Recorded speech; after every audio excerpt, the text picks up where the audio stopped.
We've been talking this whole time, Thinking and that we we were weren't live live. and we're not. Oh my God. I just now was like, Hi. "Hey, Amy, are we live?" But we've been going for a good 20 minutes. Yeah, I've been talking for like 10 or 15 minutes thinking that we were live. For some reason, it didn't kick over into the live stream. Hi, everybody in Hello, chat. Welcome to sorry, Case by Case. so sorry. Wow, that's crazy. How did I that even looked at it and I happen? went to see how many people because I can't see it from StreamYard, and I went to the YouTube and it said 33 are waiting, and I was like, "Wait, what?" Hello, everybody. How are Damn it. you? And you all just missed my really great speech. Oh my God, it was so good, but like, I'm kind of Oh, glad we no, weren't I don't live even know because if I I was can. I don't talking even know if I shit. can do it again. I'm gonna try to do it again. Sorry, everybody. We've been live for. She was. You missed some good stuff. I'm telling you. Jeez. Okay. The best thing that you missed was that my dog, Jax, said, Mom, don't do it. Don't go Oh, live and talk about the contract. Don't do it, Mom. So here I am disobeying him. I'm just disobeying him. Okay. Welcome in, everybody. Hope everybody's doing sorry great. about that. We've been going good. Like, we've been having a full on, like, awesome conversation here. Yeah. Shoot. Okay. Well, let me see if I can start over. And I got your try back, to, girl. I'm here. okay. So basically, yes, today's live was supposed to be a members only live. Because we were going to, like, under an umbrella, discuss a whole bunch of different things, including the first two series that we've done on the Delphi Vault. I have another one coming up here soon that's really detailed, but we were also going to touch base on this contract, and immediately everybody started messaging saying, oh my gosh, can we just talk about the contract? I don't understand it. So first and foremost, I am not a lawyer. I did used to work for law enforcement years ago, but nothing on the scale of being in a courtroom um, as an attorney or a paralegal or an investigator. However, I think that I'm a little bit knowledgeable of what's going on here. And I want to just emphatically reiterate that my channel was created, the aspect of covering the Delphi case was created because I'm an advocate for civil rights. And first and foremost, I am here for Abby and Libby. And if there's a man sitting in prison who is innocent, that to me has to come first. I don't care who you are. I don't care um, what your ego is. I don't care legally. None of that. All that matters to, I think, 90% of us in this Delphi community is getting answers. And if the only way to get answers is to have a second trial for Richard Allen where all of the evidence comes out, that's what needs to happen. But the answers need to come for Abby and Libby. Um, so, does everybody here in chat understand, or is everybody here in chat? You know what? I'm not even going to do that. Let's do this. We're going to talk about where we are right now in this case. In this case right now, we are dealing with a man who's been convicted. And once that lock and key is turned, Richard Allen's rights are now the pretty much the property of the DOC in Indiana.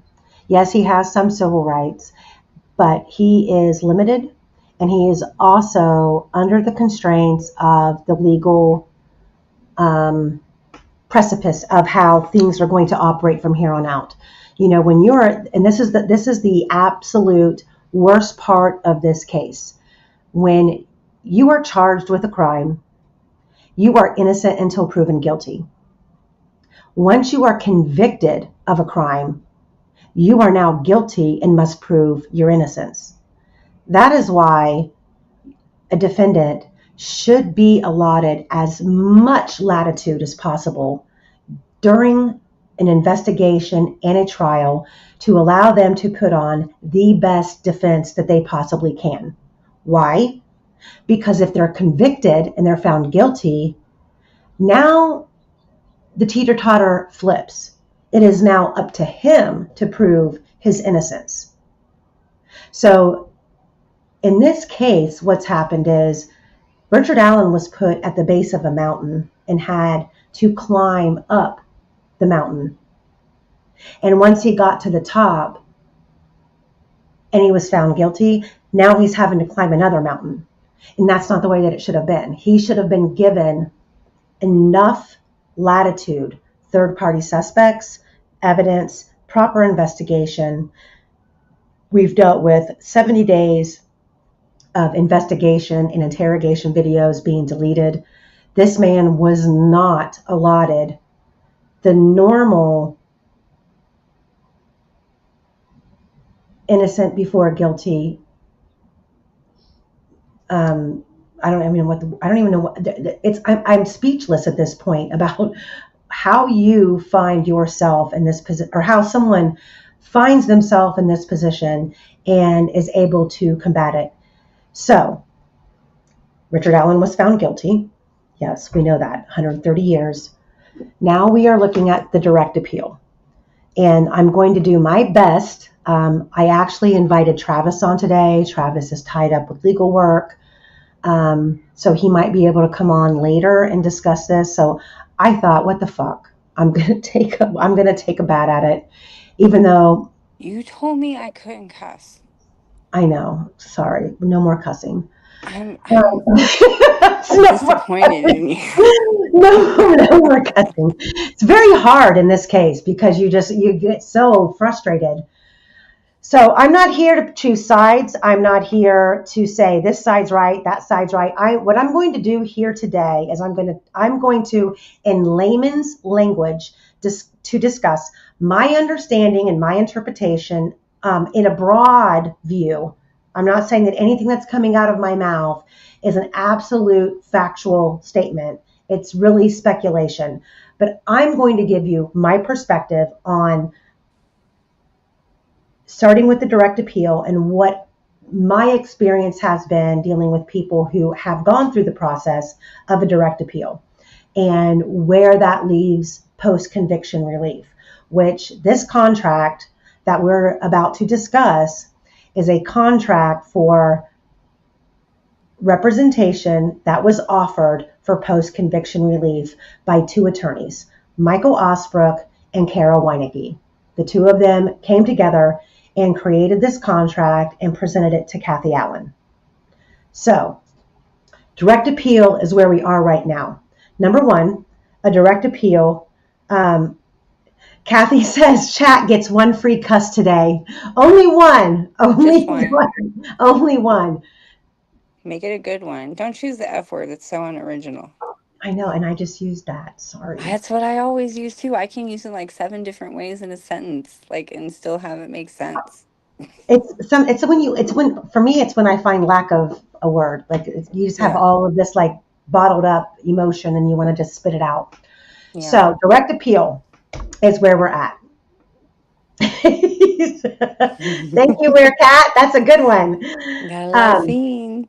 So direct appeal is where we're at. And I think that a lot of people, and maybe they don't, I would say it's 50-50. People not clear on the difference between when they hear post-conviction versus habeas corpus versus a direct appeal, everything under the sun after a conviction. So your first step after a conviction is a direct appeal. And luckily in Carroll County, I'm not a lawyer, but I'm going to give you a whole freaking breakdown of the legal analysis that I probably have no right doing, but here I go. You can do it. It's I okay. So in Carroll County, what happens when a defendant is found guilty, immediately the court removes the trial attorneys. And the purpose for doing that is so the direct appeal can be filed, I would say, with a clean bill of health. That's the best way I can do it. So a clean bill of health would mean that the person who's filing the direct appeal has no problem putting the truth forward, which means if the trial attorney or attorneys did something improper or failed um, below a certain bar of expectation. Everybody's entitled to representation, but you're not entitled to a fantastic reputation. When attorneys, especially public defenders, meet the burden of they did this, they did that, it's where were they deficient, and was that deficiency prejudice to the client? Putting a new attorney on during an appeal means that attorney is going to be able to look with a clean bill of health at the entire record of the pretrial, the trial, and in this case, we had some motions filed immediately after trial, which were then allowed to be attached to the trial record. The appeal is just the trial, though. Everything that's on paper, there's no new information or anything like that, right? Correct. It doesn't. Yeah. You can't present any. You New, you yeah. can't in a direct appeal. You can't say the attorneys who tried this case were deficient. You can't say, oh my gosh, we have new evidence. No. What a direct appeal is where they're going to point out to the appellate court where errors were made. Prime example, no third party suspects. Objections, the judge ruled in error. All of those things Made that we rulings with no hearings. things like that, correct. All it has to be on paper and under the guise of the pretrial, the trial, and whatever filings took place in between the trial ending and the appeal notice being filed, which is where the motion to correct error came in and the preserving of the evidence came in. Those things now become part of the trial record. Okay. That is the direct appeal, and that's going to take a long process. Typically, now we know that the appellate attorneys have filed a motion or a notice to the court that we have every intention of filing a direct appeal. So therefore, within the time frame that they were allotted, they put the court on notice. Once that notice was filed, they have X amount of time to file their brief, their motion, their arguments. However, they may get down to within a week of that deadline being due, and they could ask for an extension based on their workload. So you've got that time frame plus the time frame of how long they have to file these things. Then they could ask for an extension. Once we get to the point where Richard Allen's defense has filed their direct appeal arguments, then it's up to the state to respond.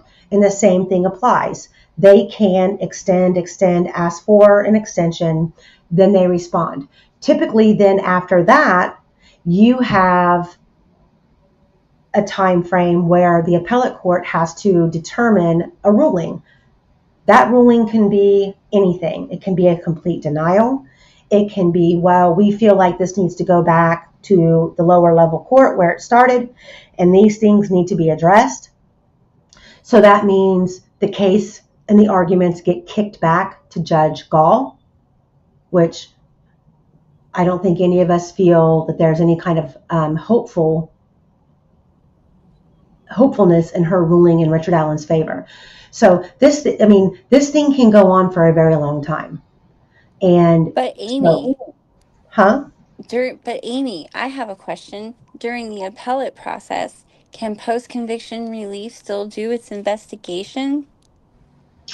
So, okay, in normal circumstances, everything's done in stages. You have your direct appeal, and then you go through that process. Then, if you've exhausted that process and you have, and it's done, the direct appeal is done, you've been denied, then post-conviction relief will start. Okay, a post-conviction relief investigation means you are almost starting from the beginning, where you can reinvestigate the whole entire case. In post-conviction, you can present new evidence, you can bring forth new witnesses, you Um, there, there's a lot of, it's basically you're throwing every spaghetti noodle that you have against the wall and you see what sticks. However, if you are smart and you know that you are fighting a judicial system, for example, in Carroll County, Allen County, and you are going to fight an uphill battle, is it smart when you are dealing with a defendant who is mentally unstable, very emotionally broken, and is a target of the inmates in the prison, and you're unsure how long your client can last under these circumstances, do we just sit back and wait for the direct appeal to run its course? And maybe we're going to get lucky. We could get lucky. And on the first go here, we could get a reversal, we could get a new trial, or we could get a kickback to the lower level court, yada, yada, yada, yada. I would say we are looking at a 50-50 chance here. However, to be But if smart, it fails, it wouldn't. Yeah, go ahead. Say, but if it fails, it would be smart to have a post conviction relief to turn in almost immediately, right? It would save Richard Allen time in prison, right? it would. I mean, if depending on the time frame, a post conviction investigation, if it starts now and the post conviction investigation is ran during the course of the direct appeal, number one, it could be ready and willing to go if The appeal does not go through. if the direct appeal is exhausted and he's not, it doesn't come back in a favorable um, position for Rick Allen, then that post conviction investigation is ready to go. Second, if the direct appeal, we see some fruits of the labor there, and there's an investigation for post conviction relief going on at the same time, that investigation, if it's uncovered new evidence, if it has now gone through with a fine tooth comb and found things that in the heat of the moment, the original trial attorneys had access to, but weren't quite capable of deciphering, all of that can be used in a new trial. So the post conviction relief investigation is not fruitless. It's not a waste of time on either end of the spectrum. The post conviction investigation is vital to ensuing the argument that Richard Allen either gets a new trial or it gets kicked back. It's not worthless, is what I'm saying. So, if you had any tips or leads or new information on the case, would you send it to an appellate attorney or would you send it to post conviction relief attorney? That depends on what the relationship is with the appellate attorneys and the post conviction attorneys. In a case like this, and you know that's a really good question because I wish we had Travis or Osbrook or Kara or somebody here with a legal background to explain what the rule of thumb is as far as okay, so we have two new appellate attorneys who have filed notice with the court and that they are working on the direct appeal. And that's subject to the Carroll County rules. And I don't know if the rules in Carroll County align with the trial rules. So when the trial was done and the defense attorneys were immediately removed, if the direct appeal is denied or exhausted with no fruitful result for Richard Allen, I don't know if the appellate attorneys are immediately removed.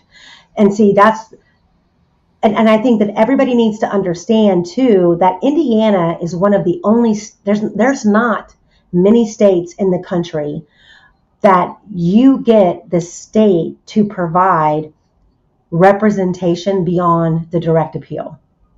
And Post, how long can that take? what do you mean? So once your direct appeal is denied and you go to the state for direct relief, how long is the general wait for a public defender to pick up your case for direct for what blah, blah, blah. What is a Well, post conviction relief? Like, how long did Ashley have to wait for her post conviction relief? so in this case, like the appellate attorneys, nothing that really, to be honest, nothing that a post conviction relief defense team that they're researching, none of that information is really going to be beneficial to the appellate attorneys because they can't use it. They're basically looking at when you say I'm going to order all of the pretrial transcripts, the trial transcripts, and the motions filed after the guilty verdict, those transcripts, the appellate attorney is confined to those documents. Nothing that a post conviction relief investigation um, attorney team, nothing that they have or will uncover will benefit the appellate attorney. So when you're talking about a state like Indiana that does provide post conviction relief, point like court appointed attorneys, what happens is so that if we're looking at Rick Allen as someone who is a regular defendant and his direct appeal fails, and him and his wife don't have the money to hire a big law firm that can, because we know that Rick and Kathy have been through the ringer, they can't afford to put down a massive retainer. So they're at the mercy of their situation. So in order, if they're going to hire an independent attorney, number one, that independent attorney has to be willing to dedicate probably the next 2 to 3 years of their career to this case.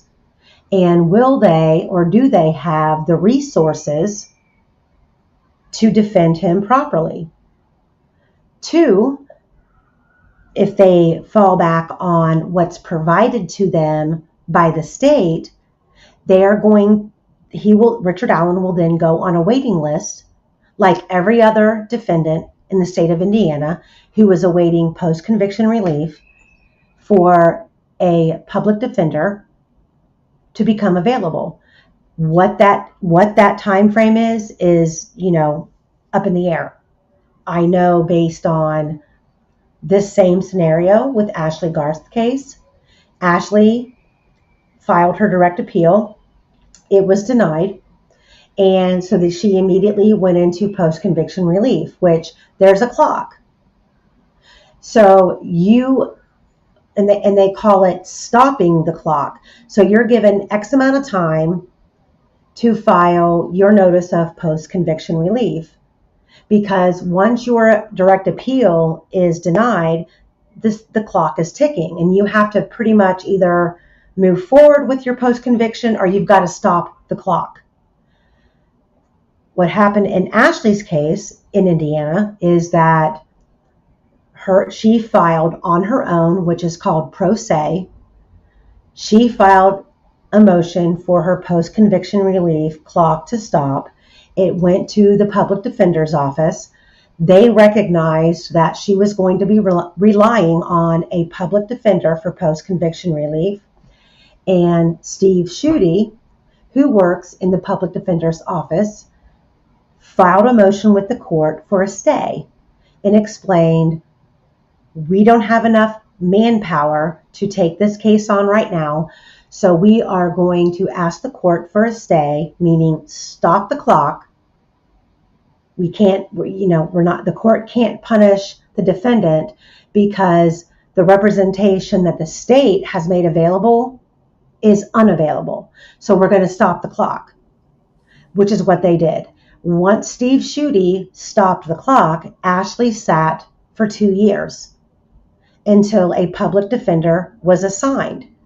And once you're in that system of, I'm going to be using a public defender, you don't get to say, well, I want this guy, I want that guy, I want this guy. No, you are assigned. So you get who you get. Does that make sense? Yeah, it does. And that brings So, me. Go ahead. two very experienced habeas corpus lawyers offering a contract to start post conviction relief pro bono would be a good thing, right? I mean, on face value, yes, but we have to read through the contract to see exactly what each paragraph states. That's why we're doing this live. Yeah. And I think I'm going to come out and say, and maybe, all of you know that I had Erica and Christine on my channel. And I'm, I gave them both a platform. I, I can't speak to their legal knowledge, but I can speak to the fact that I think everybody wants the best, hopefully wants the best for Abby and Libby, and ultimately Rick Allen. For me, I think that Rick Allen is, for me, I, I don't want to say emphatically that I feel that Rick Allen is innocent. I lean to that. I want it to be proven. I have nothing to gain one way or the other. All I care about is getting to the bottom of what happened that day, because what those two little girls went through is horrendous. And the more and more that comes out in this case makes my heart ache for them. And if Richard, I mean, nothing that I have seen points in the direction that Richard Allen is guilty. There's a lot of things that were, I think, thrown into this case. But when you double down on those things, the timeline, the car on the Hoover Hargis store, the bullet, Dan Dolan's interview, every single turn in this case leaves you scratching your head. Even the picture, like the evidence drop from Barbara McDonald, I look at those pictures, and granted, I'm just a Joe Schmo. I don't see, like, I don't see any similarities whatsoever. I don't see anything the same. Like, nothing's the same. What are you looking at? Like, who is this person looking at this, and what are you looking at? I mean, it's mind-boggling. Honestly, it's mind-boggling. Honestly, It and makes me nervous, though, because, like, some of the stuff that they presented is so circumstantial, and, like, it could be anybody. Like, they went through his Google searches. If you went through my Google searches, like, I would be guilty. Like, I look to the amount of poisons that I look up just so I can know what's happening on scene, the amount of, like, how to make an incision without breaking it or without cutting an artery, like stuff like that. Like, yeah, and I remember I looked up, can injecting someone with a needle full of air kill them? Just because I was curious. well, and I feel like this case, you're left with feeling like we are at a crossroads of, are we going to be, are any of us going to be satisfied with reasonable doubt? Because I'm not. Yeah, I and don't I want mean, I I don't would want understand. reasonable doubt. I want emphatically guilty or emphatically innocent. And I would say right now, 85 to 90% leans toward Rick being innocent, because nothing, every milestone in this case that points to him is questionable. And then the rest of it, everything else, the is non-investigated, or it's lost. And then you've got this man who is a family man with a wife and a daughter, working a job. And to me, one of the most compelling things about this situation is they went into his house and they collected a voluminous amount of electronics. And there was nothing Voluminous. on him. And nothing on there. I don't care how freaking good you are or how tech savvy you are, there are just some things that you cannot get rid of. And people always Yet, try to bring that to the forefront of his guilt. Like, why would he save all of those phones? And who has that many phones? Well, some people do. And but that by would be a valid point if they but by found the something time on those phones. by the time you get to 2017, we're now in the era of, okay, I'm going to turn my phone in and upgrade, you Yeah. know, but even I don't care. They had his phone number. They had his EMI number off the back of the phone. There are things that they could have traced that would have definitively ruled him Named in or him. ruled him out. And And my they use geocaching to exclude people, but they couldn't use it to prove innocence. Like Michael Osberg was saying, I remember him saying that once. Like they used the geocache to exonerate people, but they couldn't use it to prove innocence. okay, but why It's just not? stuff like that. Why not? I mean, why not present anything? And same goes for the defense. I mean, the same goes for the defense. Why didn't the defense put on Yeah, anything that with the geocache. right? And I would say you go to the bank records for that day. Who was using a debit card? Who bought or purchased anything here or there? There's a lot of things still up in the air that doesn't make sense. Yeah. So, ooh, that was a good one. What do you say? Hold on a second before I'm getting ready to open this contract, guys. Just Who, trying to. Dr. Von Decay? Mm-mm.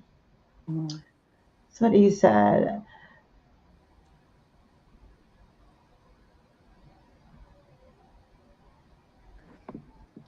I don't know where it went.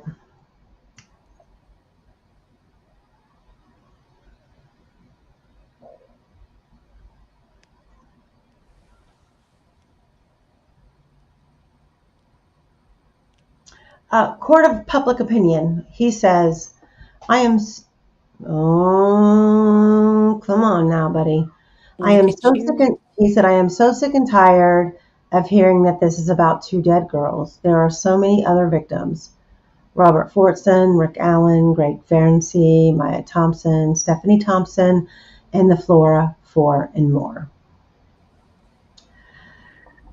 Um, I have, court of public opinion, I have no real definitive answer for that other than the publicity. And, the public latches on to what triggers them, basically. But I'm with you. There's a lot of victims in this case.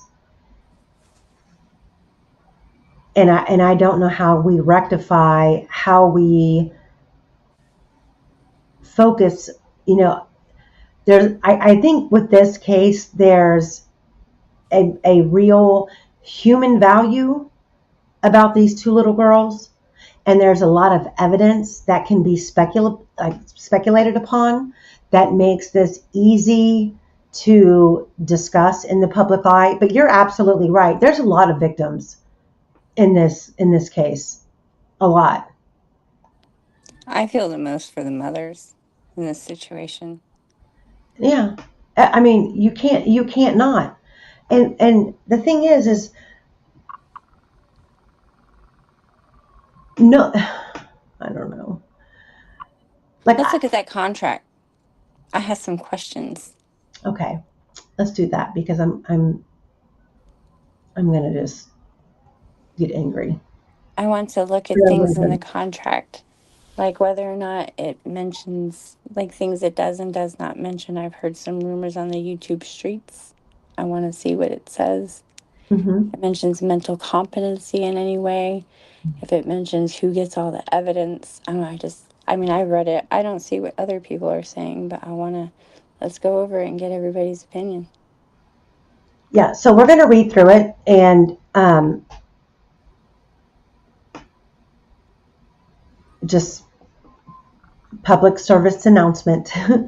I we're reading words on the paper, and we're going to give my layman's language interpretation. Okay, I'm not saying one way or the other what is right, what is wrong. I'm going to give my interpretation. I think most of you in chat know what the contract remotely says, and then you also know what the allegations are. So we're just going to go through it and see if we agree or disagree as to what it actually says. So I will read it. Hold on, I'm going to have to share my screen. Hang on one second. This is in my Dropbox. So,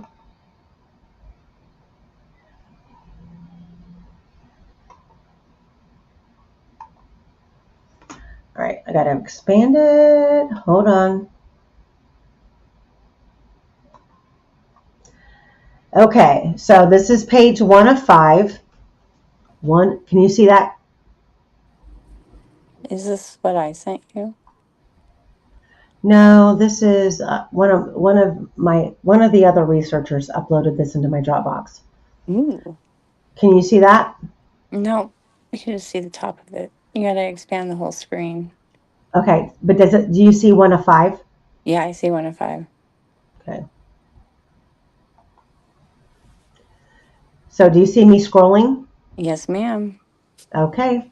That's as large as I can make it. Is that too small or is I it big mean, enough? it's small, but people are pretty smart and they can figure out how to expand or they can just listen. We'll Okay, I'm figure it trying. out when Travis comes on how to make it more accessible. This is a more casual conversation, Okay, right? so yeah, Okay. I'm gonna make it. I'm making it on my end as big as possible. So retainer agreement, page 1 of 5, number 1, and I'm sure we got this off of a post, so we had to take it in the format that we got it with certain things highlighted or Which boxed don't out. make any sense. Right. I'm So sorry. retainer agreement, number 1. The parties to this retainer agreement are Kara Weinecke and Michael Osbrook, post-conviction counsel, and Richard Allen and Kathy Allen, Richard Allen's attorney. In fact, at the time this agreement is being executed. Purpose of the agreement. The purpose of this agreement is to retain, meaning seize, post-conviction counsel for legal representation on behalf of the client to further a post-conviction investigation only on behalf of the client. It is not to obtain legal representation for the client in the actual litigation of a post-conviction petition. So right now, what my opinion is, and you guys, let's discuss it. It is not to obtain legal representation for the client in the actual litigation of a post-conviction petition. So the way that I read that is we are going to step in and begin post-conviction counsel, aka a post-conviction investigation, but that doesn't mean we plan to obtain legal representation for the client in the actual litigation of a post-conviction petition.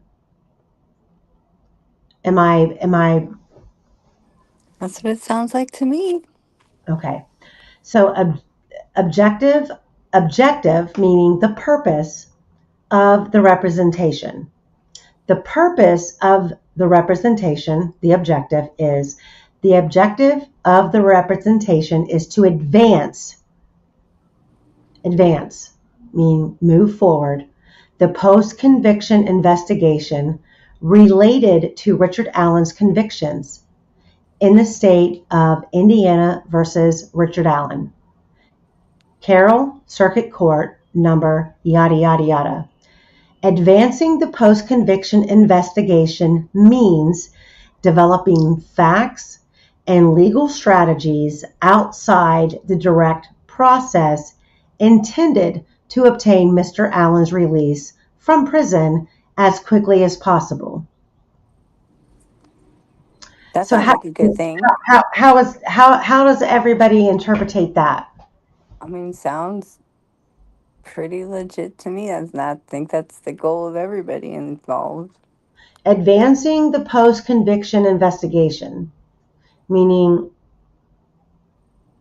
I kind of feel like this is okay. We're not trying to step in and become his attorneys. We want permission to start investigating and compiling, advancing the post-conviction Well, investigation. even Kara Weineke said in her Twitter post that, evidence is going to start getting destroyed.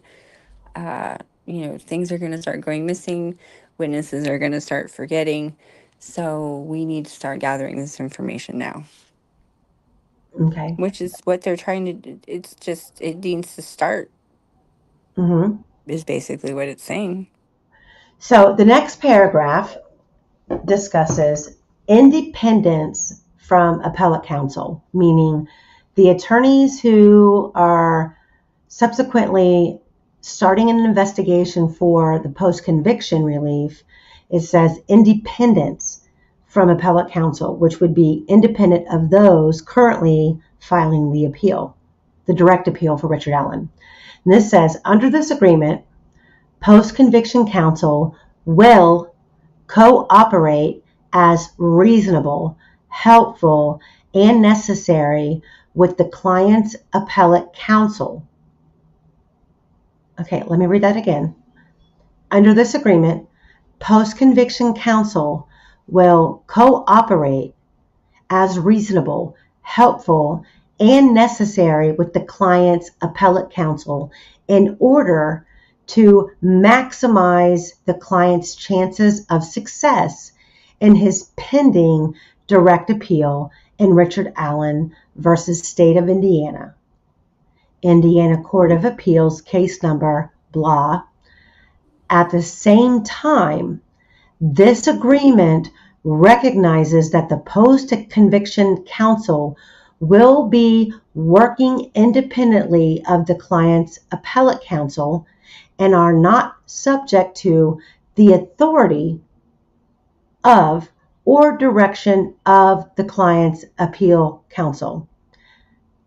Okay, the way that I read that is the post-conviction team working on the investigation for the post-conviction counsel is willing It's to work with and provide the appellate counsel with information that will help them succeed in Richard Allen's direct appeal. However, the appellate counsel cannot dictate to the post-conviction relief team what they can or cannot do. so That's, it's that's how I read that. so it's If I'm wrong, basically tell me. saying what you said before, that they're more than happy to help. Everybody's here for the same reason, but like, your investigation is your investigation and our investigation is our investigation. They're two separate matters. And you're not going to be in charge of ours and we're not going to be in charge of yours, right? Correct. Okay. Correct. But the counsel for post conviction is willing to To share with help. them Yeah. information that could bolster their appellate argument. Mhm. That's the way that I read it. Okay. Yes. So okay. Release for trial counsel and their agents. Okay, say that again. Release for trial counsel. That would be Brad and Andy. Release for trial counsel and their agents, which would be anybody who worked in and around the case on behalf of Baldwin and Rosie, their agents to share information with post-conviction counsel. So that tells me that they're asking that anybody who worked on behalf of Baldwin and Rosie were willing to share information that they had with the post-conviction team to help their investigation. This agreement constitutes a release by the client, which would be Richard Allen, for the client's trial counsel and their agents, including investigators, to share with post-conviction counsel and their designee any information, privileged or not, within their possession or knowledge. So that, to me, what that reads is that anybody who worked in either office, Baldwin's, Rosie's, who worked directly or indirectly on the case, took notes, had their own work product that they created, that they would be forthcoming and sharing that with post-conviction counsel. I think that's the way that I read that. That's the way that I read that too. And this is all like I was listening to Andy Coxa this morning, and she said this is all very normal. Everyone I've talked to, my brother is a litigation attorney, and I asked him, "Is this normal?" Yep, this is normal. This is a basic pro bono contract. There's nothing unusual about it. It's just normal. Because people are in the chat are asking, "Is this normal?" And yes, this is a very run of the mill pro bono attorney client retainer contract, right? I mean, there's something about this case that's normal, but I know. I would think that if you want a productive appellate team, you're going to give them every single thing that you possibly can. You know, when they request documents from the court or they request transcripts from the court, they're requesting everything that they can utilize for them to have a successful direct appeal. Same thing applies to post-conviction team. Anything Well, they when ask we have for. Travis on, that'll be the first question we ask him. Is this normal? Mm-hmm. That way people go into it with the right frame of mind, unbiased state of mind. So number 5 is the release for trial counsel and their agents to share information with post-conviction counsel. So basically, I would say the release for trial counsel. Trial counsel would be Brad and Andy and Jennifer Auger, and their agents. Anybody who worked under them, provided them work product or investigation material, that they would be released to allow their agents to share information with post-conviction counsel. This agreement constitutes a release by the client, aka Richard Allen, for the client's trial counsel and their agents, including investigators, to share with post-conviction counsel or their designee any information, privileged or not, within their possession or knowledge. So it seems like they're saying anything work related to the case, all of the fine, tooth combed interviews, follow-ups, handwritten notes, anything that could allow us to review to give us a bigger insight into this case, we're asking for access to. Now, I don't know under normal circumstances if that's what happens between trial counsel, skipping the appellate counsel, and now we are going to straight post-conviction. How much of that information is then sent forward? However, it should be sent forward. If you are here to exonerate your client or you have information that will benefit your client, there is absolutely no reason as a trial counsel team or an appellate counsel team to withhold information from a post conviction. Post conviction is damn near the last stop on this ride. It really is. When you get into habeas corpus, that's a completely different thing.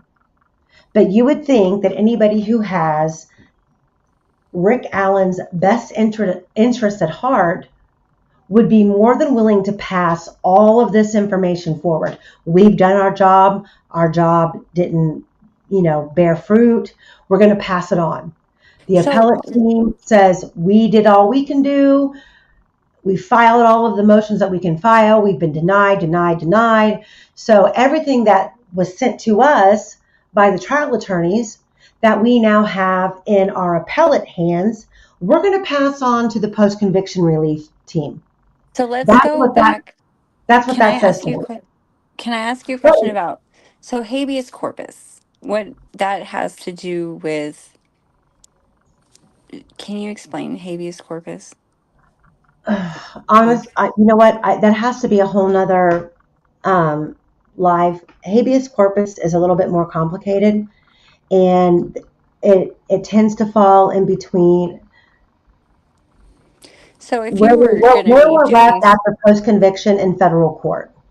I mean, if you were going to be doing something like this, you would want to go with, a habeas corpus attorney rather than, I don't know, a personal litigation attorney, right? I mean, that would make the most sense. okay, say that again. So if you're going through post-conviction relief and you're hiring the most qualified, if you're looking for most qualified, would you go with a habeas corpus attorney or would you go with a personal litigation attorney? Probably a habeas Um, I, corpus, I right? would I would have to say that if you've got an attorney that specializes in habeas corpus, you can also assume that they specialize in post conviction relief. It's probably Um, not so much an ambulance chaser though, right? Once they get their money, they get their money and they're done. no, no, no, no, no, no, no. No.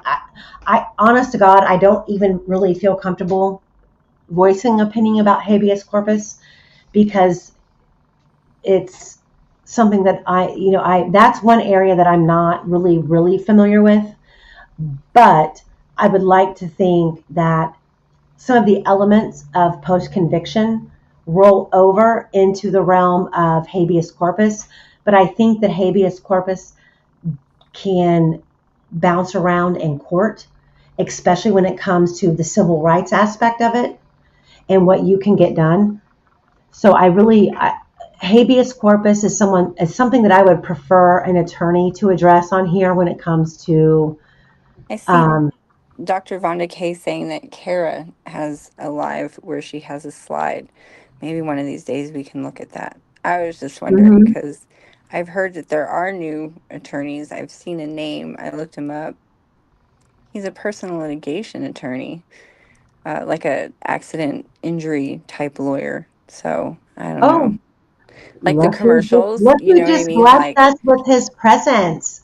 ooh,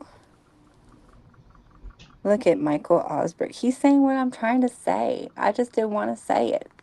Yeah, and I don't want to say it emphatically because I'm not 1,000,000% sure.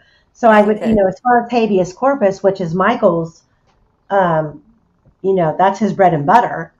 I would think that, when you move on to becoming a habeas attorney, you've already had your experience in the post conviction era because I mean, it's like a snowball effect. You take all of the education and all of the experiences, and you keep moving forward.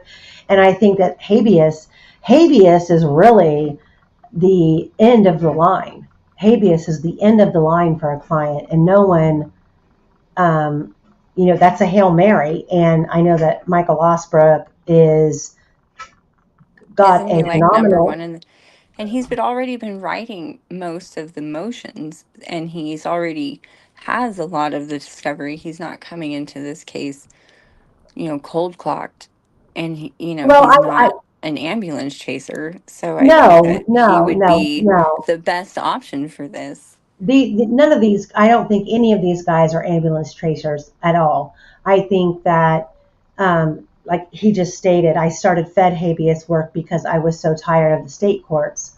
And that's what I was saying. Habeas, you move into that federal realm. And, again, I'm not trying to become a target of anybody.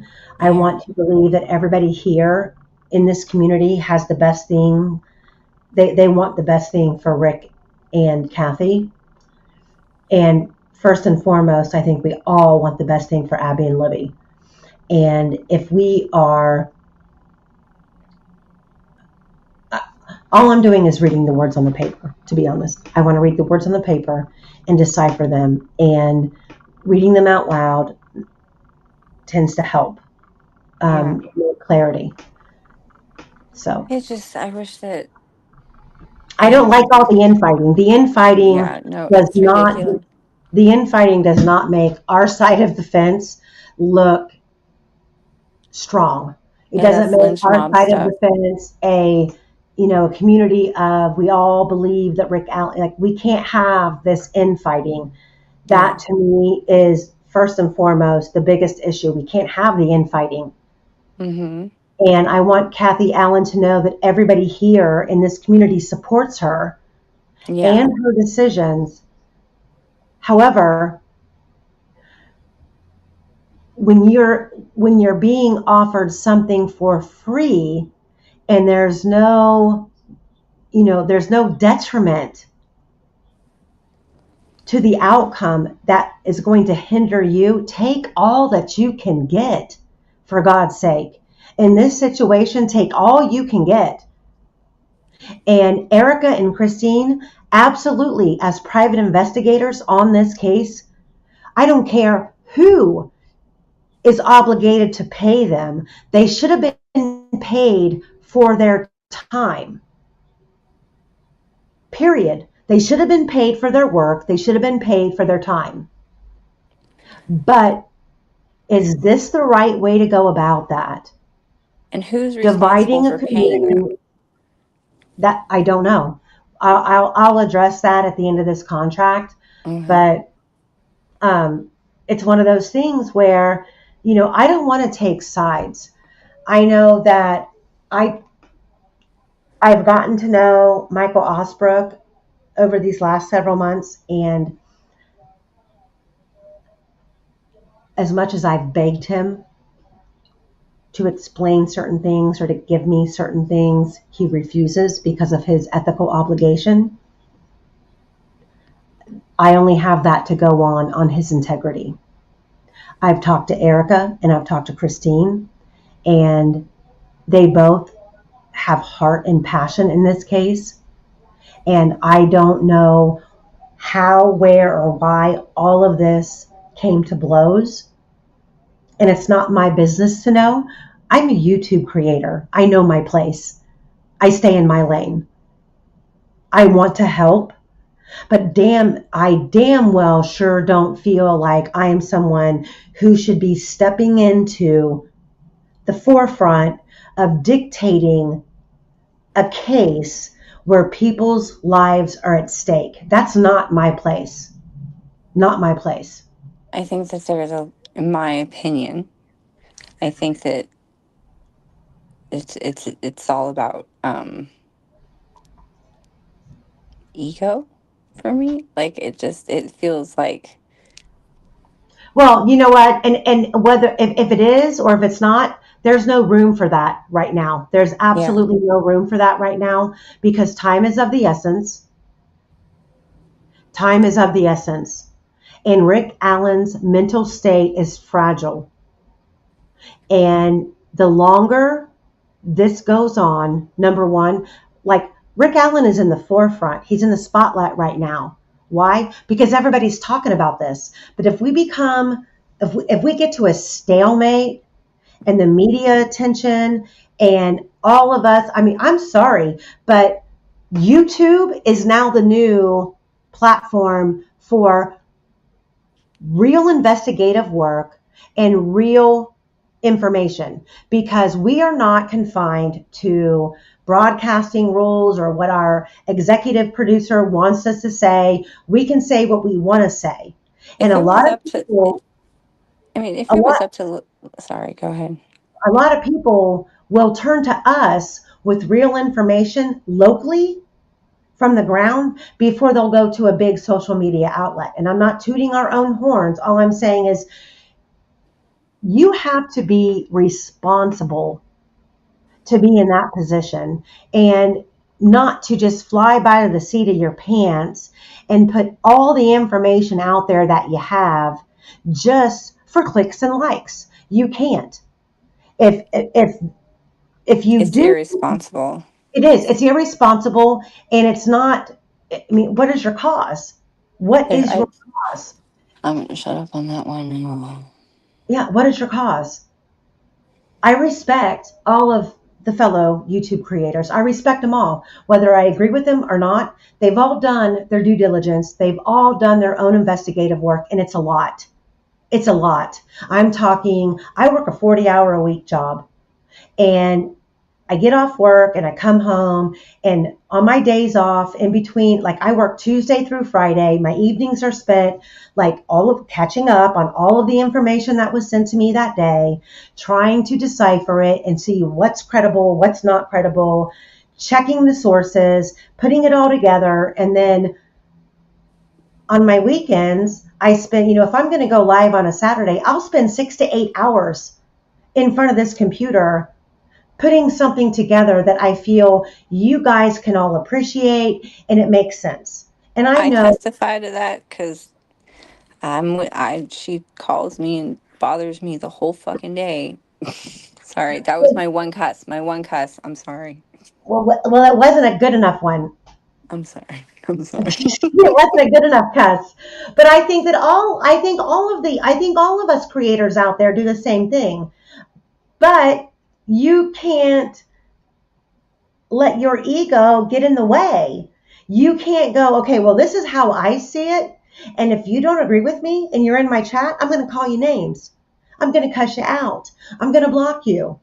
Ban you No, for asking a This question is like, critical "Did you get thinking at its best. exhibits?" Hmm? I'm just rambling. Not get banned for asking questions like, "Did you get exhibits?" Yeah. Veronica says, if you want paid, go to a network. Yeah. I mean, yeah, you can do that. You can go to a network, but then guess what? You're not going to get a quarter of the information that we have shared. I mean, how many times have you turned on Court TV and they tell you something that you don't already know? A lot. You got a 10-minute segment, and there's a lot more to this than that. And it's not about that for me. It's not, I And the enjoy it. information's not always accurate on court TV. I enjoy the research. I enjoy digging and figuring things out. Um, and I truly want to help. And if I'm not helping, then my work was for nothing. If I am helping, then great. So anyway, let's move on to the next page of this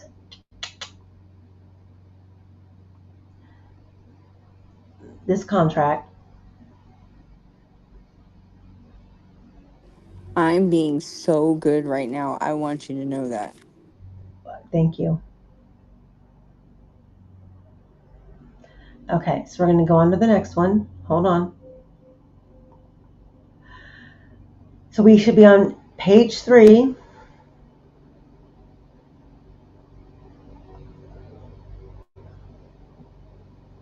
Oh, I went too far. Hold on.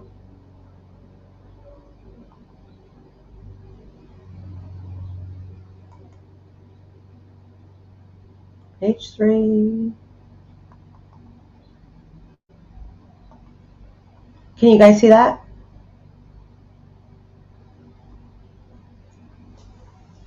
Am I sharing that? Is that coming up? Yes, ma'am. 3 of 5, it says, yeah. Who said that? Where Cat said, don't cuss, Sheets. I'm trying, man. in my defense, I was an actual sailor, so it's hard sometimes. Okay, so let's read this next passage of the contract, and I'll do my best.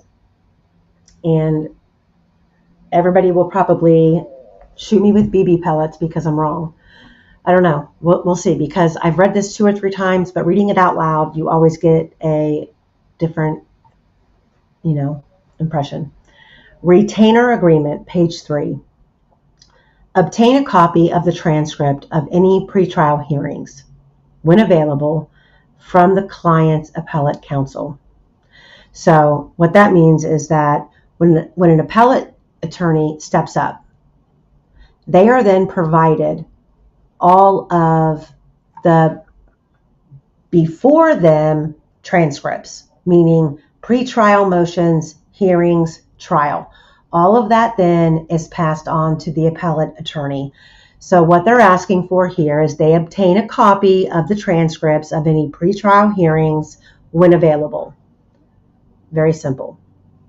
Obtain a copy of the trial transcript, including voir dire and the sentencing hearing. Voir dire is when they are going through and they're selecting a jury. Sentencing hearing is after the defendant's already been convicted, and what's being done during the sentencing hearing, when available from the client's appellate counsel. This is just a one and done. We know where everything from pretrial, trial, the sentencing hearing, voir dire, all of that was sent to the appellate counsel. So instead of going back to the court and saying, can you drudge through all of the information that you have, we're going to go straight to the appellate attorney, and everything that's on paper, we're just going to request it from them. It's a matter of sending a PDF or multiple PDFs. Send us what you got.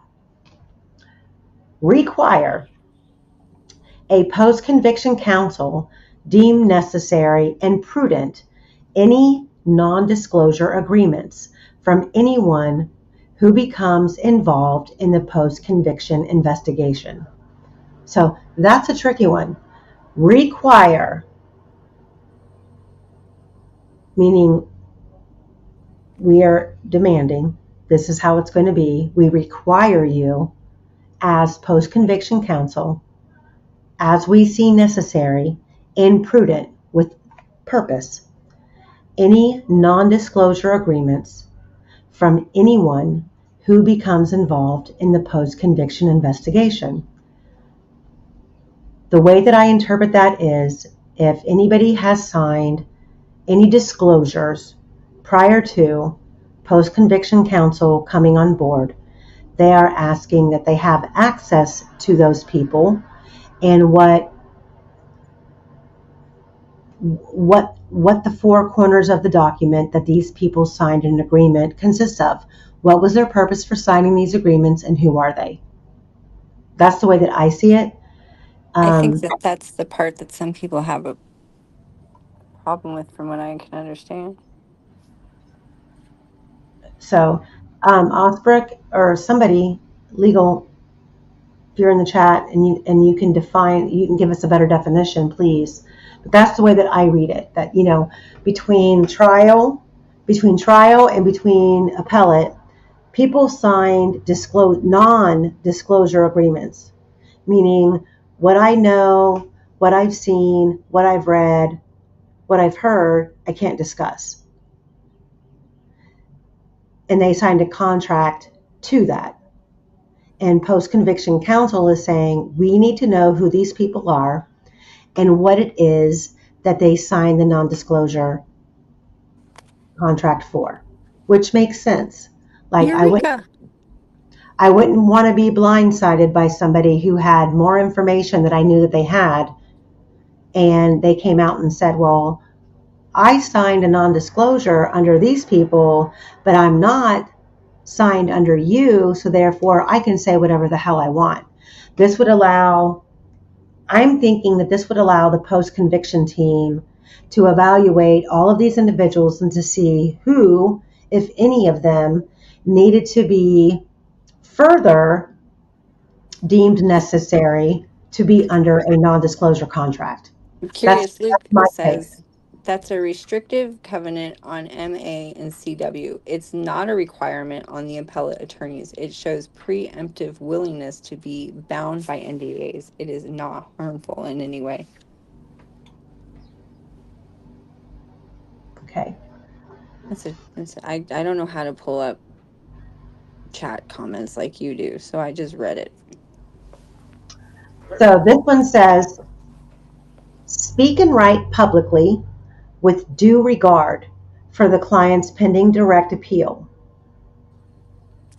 which means that if they're going to put forth any statements publicly, that they would do so in the best regard of the client, about the client's case, as is prudent and helpful to the post-conviction investigation. I mean, that's pretty much self-explanatory. You're not going to sign on to become post-conviction team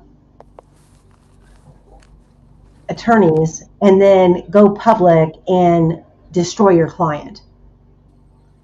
They're just reiterating that they will go forward with any public statements with the best regard for their client. Arrange for publicity post-conviction counsel deem helpful by news or other media outlets and organizations, meaning, hypothetically, Court TV wants an interview.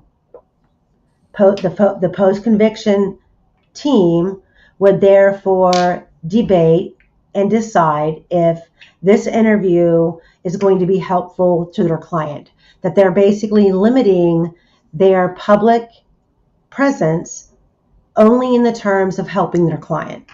That's the way that I read that. That's the way I read that too. It specifically says in there that we're not going to run to social media and give away our information. I mean, maybe that's why some people have a problem with it. Mm-hmm.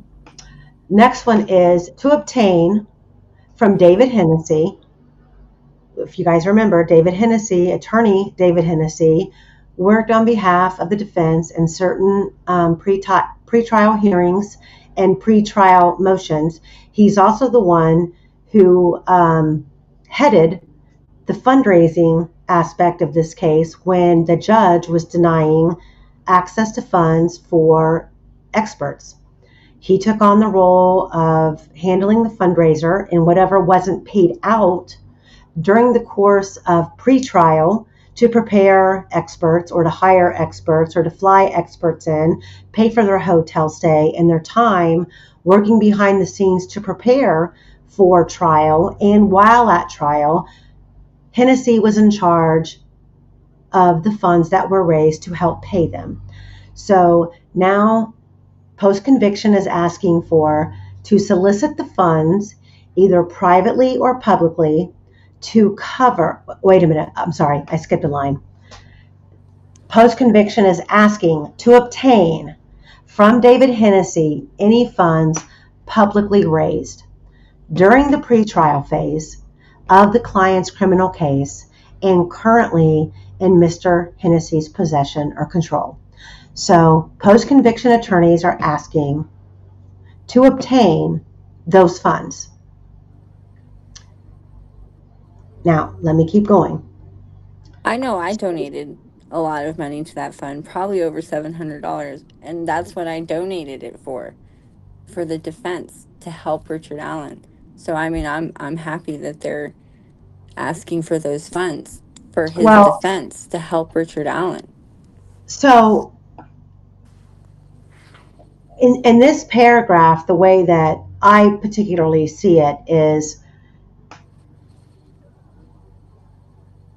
I don't care who steps up and raises their hand and says, hey, pick me, I'll represent Richard Allen. I have a small law firm, or I have a big law firm, and I'm willing to dedicate the next 2 or 3 years of my life to taking on this case. Therefore, as an attorney with a law firm, you're taking a major pay cut. Now, if you work for the public defender's office, you're maintaining the same salary.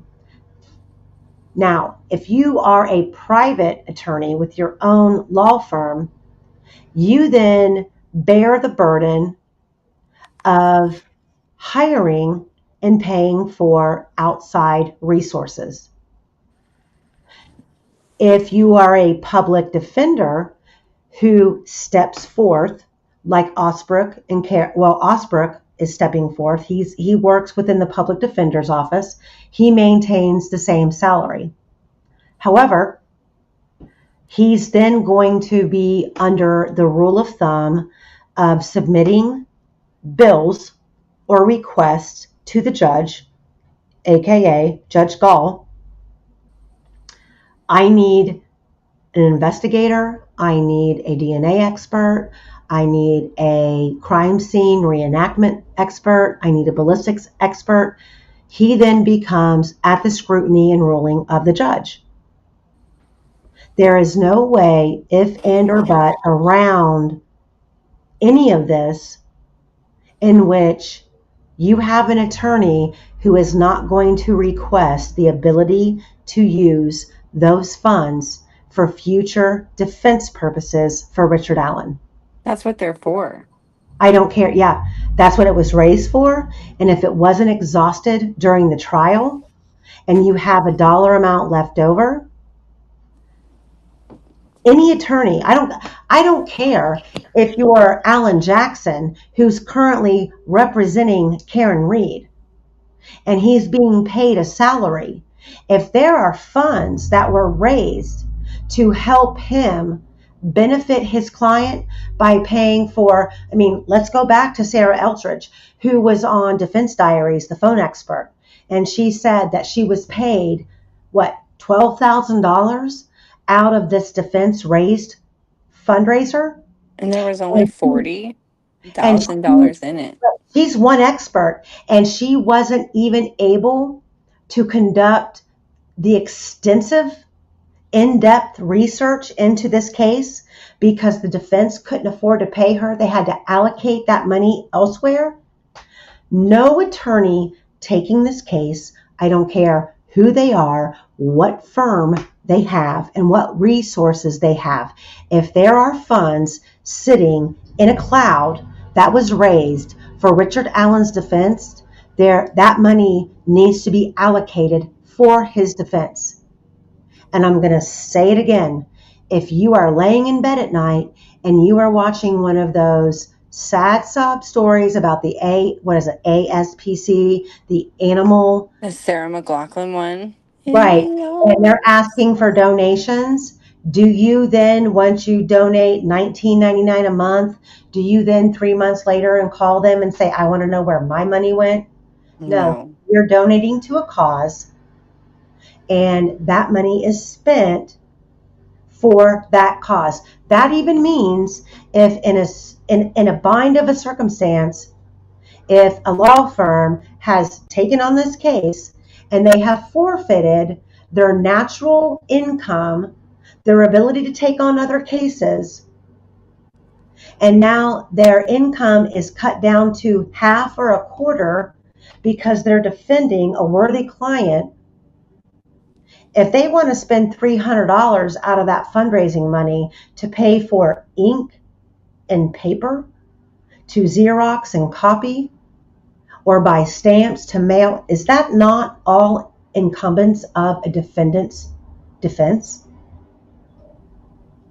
I I'm just mean, saying, yeah. like, you got to be, we're all adults here. We're all here for the right reasons. So we have to stop trying. Like, this is a huge hang up that doesn't need to be here. This is a delay. This is a point the finger and you're right and I'm right. And no, what this is a delay. It's a delay. There's a man sitting in prison right now, and there are two little girls who suffered a horrible fate who deserve justice. Well, I also think that, like, when the defense team, because from what I hear, they're not talking to anybody anymore. And, like, they're radio silent when it comes to Delphi.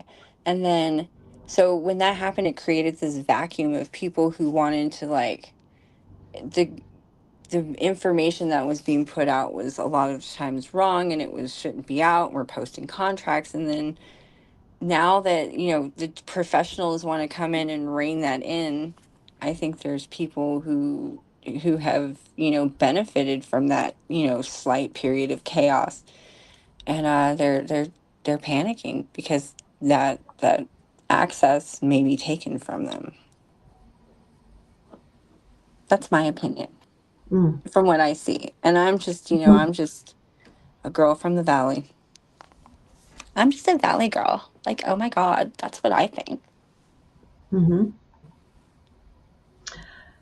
Okay, we're going to keep reading. So, arrange for publicity, post-conviction counsel deemed helpful by news or other media outlets and organizations. We went through the obtaining the funds from David Hennessy. Okay, so this next one is solicit funds, either privately or publicly, to cover any reasonable expense of the post-conviction investigation that is not a fee for the services of post-conviction counsel. That is not a fee for the post services of conviction counsel, meaning the two attorneys who are named in this document, those would be the individuals who are offering the services for post conviction counsel. They are asking that they be entitled to utilize and solicit funds, either privately or publicly, to cover any reasonable expense of the post conviction investigation. So, what's reasonable? Is that consulting with an expert? Is that consulting with an outside lab to do different types of DNA testing? Is that expanding the phone data expert? That's what I would, anything reasonable, like reasonable within this case would be anything to the betterment of Richard Allen. That's where we are right now, and we're just going to keep going because I'm just reading the words on the paper and I'm trying my best. And if I'm wrong, I'm wrong. And I'm sure in chat, if I'm wrong, if you have an attorney in chat who says I'm wrong, I accept it. I'm just reading it verbatim and trying to interpret it. The next one would be,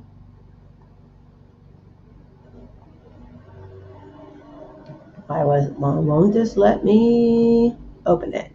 The bridge guy, the height, like an expert to determine the height of bridge guy, is like $10,000 to $12,000. And I know, and I call my daddy, but my adopted dad is a scientist and he has experience in these things. And I asked him first, could you do it? And he said, he knows how, but he doesn't have the equipment or the experience. And there are certain things that you would need to know, like direct camera angle, blah, blah, blah.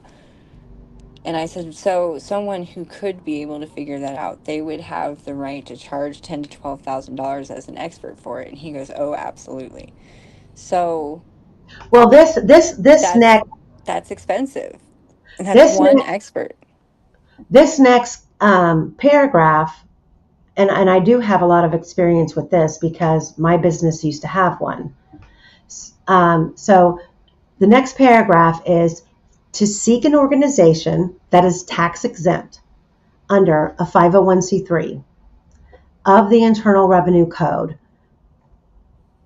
willing to receive and hold any funds privately or publicly raised and designated to pay for the reasonable expenses other than attorney fees related to the post conviction investigation. So, a 501c3 is a nonprofit entity which has to usually go through, it almost takes 18 months to 2 years to qualify for a 501c3 status. There are basically, they give you, I'm just telling you my experience. To become a 501c3 organization, you have to provide information about the business that you're going to be representing, the purpose, and then you have to, under their guise, their rules, operate for a certain length amount of time as a 501c3 in order to gain 501c3 status. Once you've gained that status, you still have tax laws that you have to abide by, but a 501c3 is usually controlled by a board. It's not shareholders, but they're board members that as the funds come in, and then there are bylaws that are written under a 501c3. So depending on what the purpose of the 501c3 is, under these circumstances, it would be to manage the funds raised for Richard Allen's defense. So the board that is put in place, which would be separate from Kathy Allen, it would be separate from the attorneys, it would be an independent board who maintains and governs the 501c3, they would sit down and write out their bylaws. What the money coming in, what funds, raised can be used for, and what the process is for those funds to be delegated out. So if the funds raised previously, the funds left over that Hennessy has control of, is transferred over to a 501c3, so there you've got your little piggy bank, and then you plan on doing future fundraisers, that money is then pulled in. Then you have a direct outline of how those funds can be spent and who dictates how those funds can be spent.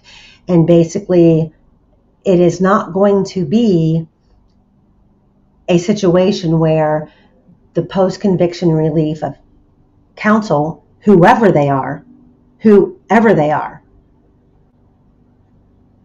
they just can't call up the board of 501c3, the president, the vice president, the treasurer, and say, hey, I've got this expert that wants to charge me $250 to talk to him. Will you cut him a check? It's not going to work that way. There's going to be a process. The 501c3 is going to implement an outline and a process and procedures of how that money can be allocated out. And like invoices when you do spend it, right? And when it's dispersed, correct. Yes, correct. Everything has to be documented, or you lose your 501c3 status. Period. Yeah. 501c3s are very monitored by the IRS. It's not something that you can just throw under the rug and skirt the IRS. There's a structure to it. And to turn over any fundraising money to a 501c3 means you are relinquishing your bankroll for this case into an independent organization that you cannot dictate. There's going to be policies, procedures, and a board, a president, a vice president, and a secretary who keeps track of every single dime that comes in and how it's allocated, which is smart. I mean, it's smart. It basically, I think I found someone. I'm gonna go in.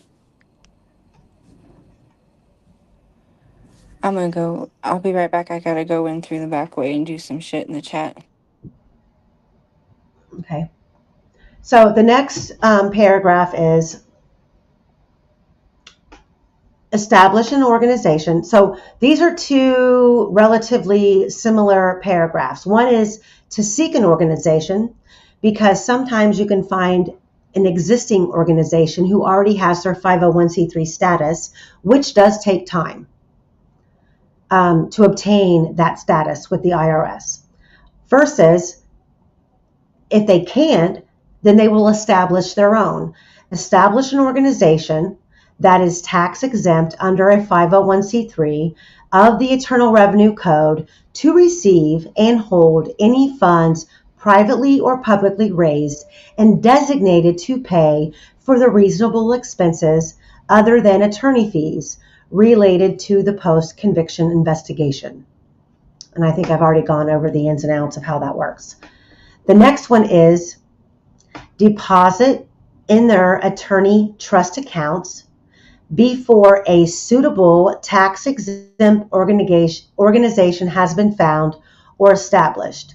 Any funds received from Mr. Hennessy or privately or publicly raised.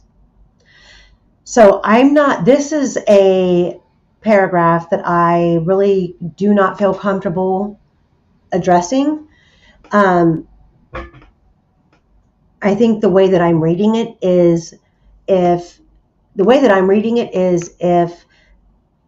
the two previous paragraphs aren't available at the time that they sign on to become post-conviction counsel, that those funds be deposited into an attorney trust. I could be wrong. I'm not sure. So this one right here, let's just put a big circle around because I don't know exactly what that means. The next one is distribute or direct the distribution of any funds received from Mr. Hennessy or raised privately or publicly to cover any reasonable expense that is not a fee for the services of post-conviction counsel. So I to be honest, I kind of feel like these two paragraphs should come before the above two paragraphs.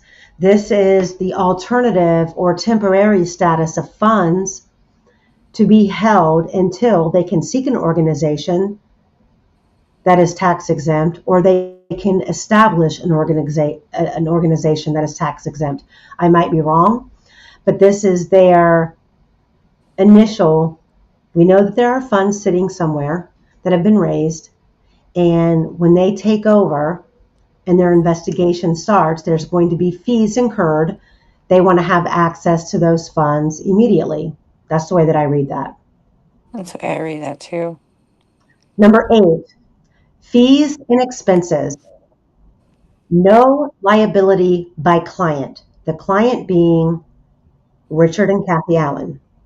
The client shall not be liable to post-conviction counsel for any attorney fees related to the representation.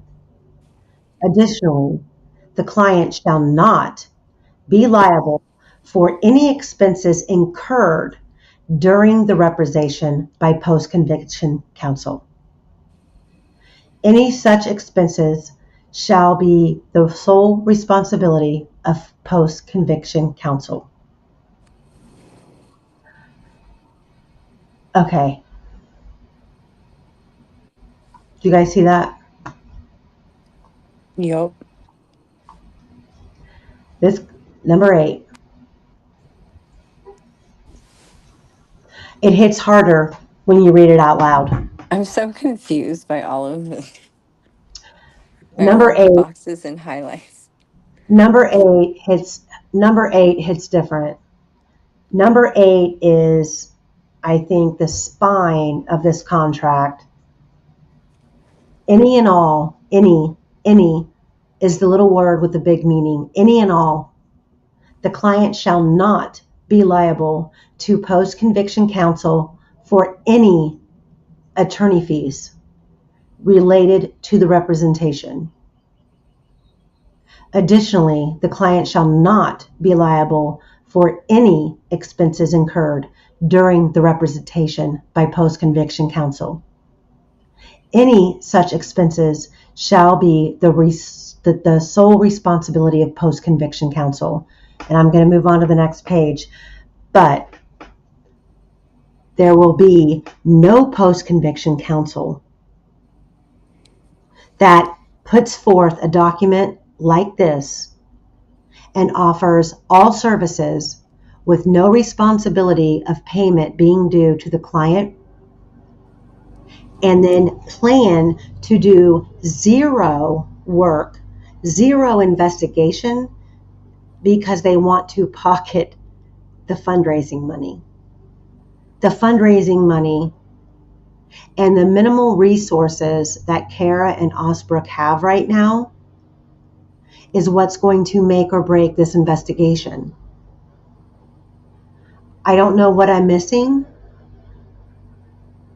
but that's Hasn't how Osbrook already written a bunch of the motions for this pro bono?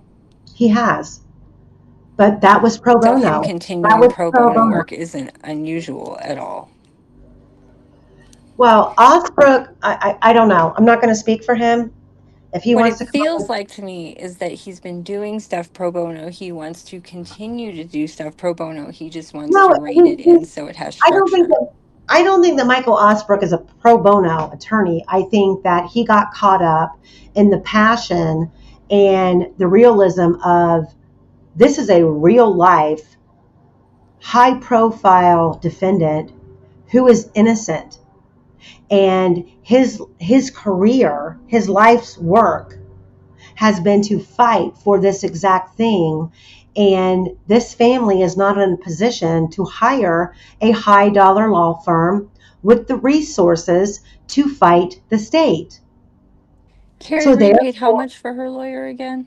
oh, don't even get me started. Exactly. Okay, so the next, and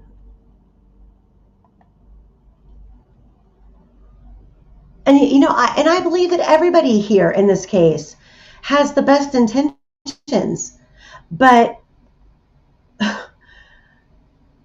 not Um, like every single indecisive decision. I'm going to say it like this. My personal opinion is every single indecisive decision is costing this man a year of his life. A year. and if you wait to do all of this until something else ends and you're not ready when it ends, like walking in the door, of the courtroom as they're, going to recess with post conviction relief. That not doing that makes Richard Allen stay in prison longer, if I'm correct. Mm-hmm. Okay, I'm just making sure that I'm not crazy. No, and you know what? As where I sit in what I want to accomplish with the work that I'm investing here, I'm not throwing anybody under the bus. I don't know all the ins and outs. I don't know all the stories. Like I said, I'm reading words on a paper. I'm reading words in a contract. And I want the best for the girls. I want justice for the girls, and I want Richard Allen to be found emphatically guilty or emphatically innocent. And the only way to do that is a new trial with a different judge and with people representing him, just like Andrew Baldwin and Brad Rosie, who gave a shit. Most people think that every client gets the same representation. That is not true. Andrew Baldwin and Brad Rosie gave their heart and soul in this case. I believe that Christine and Erica gave their heart and soul in this case. I believe that Michael Osbrook has stepped in and has offered his services from his heart and soul to help this man. And all of this infighting is fucking everybody. Excuse my French, but it's fucking everybody. And all of these people here on the outskirts, all of us who want the best for the whole situation, are now being forced to take sides within sides. We're being forced to go guilty or not guilty. Now we're going to have to choose sides between the good people who fought the good fight. Somebody has to take the ego off the table for the benefit of this man and these 2 little girls, period. And I'm going to keep reading. I'm off my soapbox. So, retainer agreement, page Preach 4. it, sister. Huh? I said, preach it, sister. I'm trying not to, but I get really. I like it. Keep going, bitch. I love it. Okay, retainer agreement. Any extent those expenses, any extent, I'm assuming there's a word omitted here, that those, any extent that those expenses are not covered by funds received from Mr. Hennessy or privately or publicly raised. That means anything raised by us, the public, the supporters, the donators, the GoFundMe's, the fundraisers, whatever the case may be, where we support this cause, any extent that those expenses are not covered by this money. Number 9, termination of withdrawal from the agreement. The client, being Kathy and Richard Allen, may terminate this agreement at any time for any reason and shall promptly notify post-conviction counsel that the agreement is no longer in effect. Basically, Kathy and Rick can tell post-conviction under this contract, they can tell post-conviction team, Kara and Michael Osbrook, to go kick rocks. No longer are in effect. Similarly, either post-conviction counsel may withdraw from this agreement at any time for any reason and shall or he shall promptly notify the client they have done so. So both parties have the same equal opportunity to say, F you. We don't like your services. Counsel can say, you're not being helpful, you're causing problems, we just can't do this anymore. We are done with you. Both sides have that opportunity to say, we are done with you, which then leads us to number 10, duties of post-conviction counsel upon termination of / withdrawal from this agreement, upon termination of or withdrawal from the agreement upon request and with a reasonable time, post-conviction shall produce for the client or anyone the client designates copies, whether digital or paper, of material obtained in the course of or related to the post-conviction investigation. The way I read that is, if Kathy and Rick Allen tell Kara and Mike Osbrook to kick rocks, Kara and Osbrook are responsible and obligated to turn over all said research. Provide the client with the login credentials necessary to access any digital material stored remotely. Provide the client with an accounting of any funds received or distributed in connection with post-conviction investigation. Transfer to any successor. Who's an accessor? Someone that they're being replaced by. So now Kathy and Rick decide they have found 2 attorneys who are better suited. They're going to be the successors of Kara and Michael Osbrook. They're going to transfer any post-conviction counsel any funds received from Mr. Hennessy or privately or publicly raised that have not been distributed to cover the reasonable expenses of the post-conviction investigation. You're the one with the fan. Do you know how much Good. shit I got for that the other night? Huh? It's you. You're the one with the fan. The fan? You can hear the fan, but when Dr. Silkman was on, people were like, "Streets of Bakersfield, mute your mic." I I could don't hear have the. a fan on. I don't have a fan on. Do you have your microphone next to something that's running, like a computer or something? Just my laptop. There's nothing else on in this house. I'm the only one here. We can hear your laptop then. I think What? that's I don't know, but the other night in the Silkman live, people could hear it too, and they were getting on me about it, and they were like, "Mute Yeah, Streets of I've seen that. Bakersfield, And mute." Like, they were saying something on Monday when I was doing Ashley's, but there's nothing to turn off. You know what? God damn it, you just broke up my whole entire I'm fucking sorry, flow. man. I'm I sorry. was I'm on a sorry. roll. I was on a roll. Go. I knew someone was gonna talk about that fan. That's all I was trying to. I have no fan on. I'm actually sitting here sweating. I was just trying to beat it to the punch. I wasn't trying to distract you, but once I heard it, I was like, they're gonna blame that shit on me again. It's not you. It's me. I take the blame. Okay. I blame Spectrum. whatever the I am Wi-Fi also in is. the middle of the desert surrounded by solar fields that aren't the greatest for but the other night I wasn't. The other night I was at home on my couch right next to my router. So, it's you. I'm just Yeah. joking. Okay, number 11. This goes back to being the head hitter, like we just seen, and I think it was page 3, where they give Kathy and Rick ultimate control. Number 11 does the same exact thing. Amendment of this agreement in writing.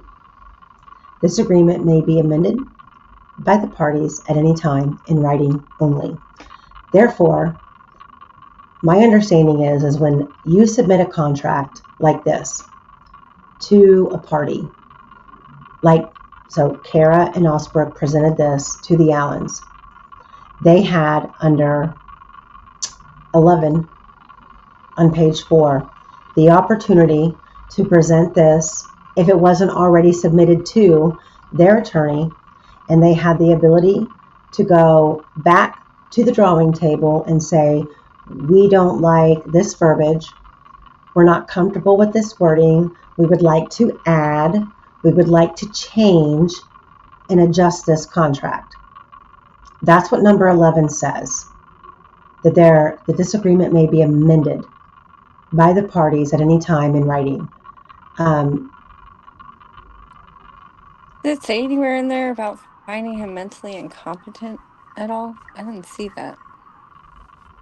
no, I don't. Hmm. Well, let me see. Let me make sure I've fully gone through, because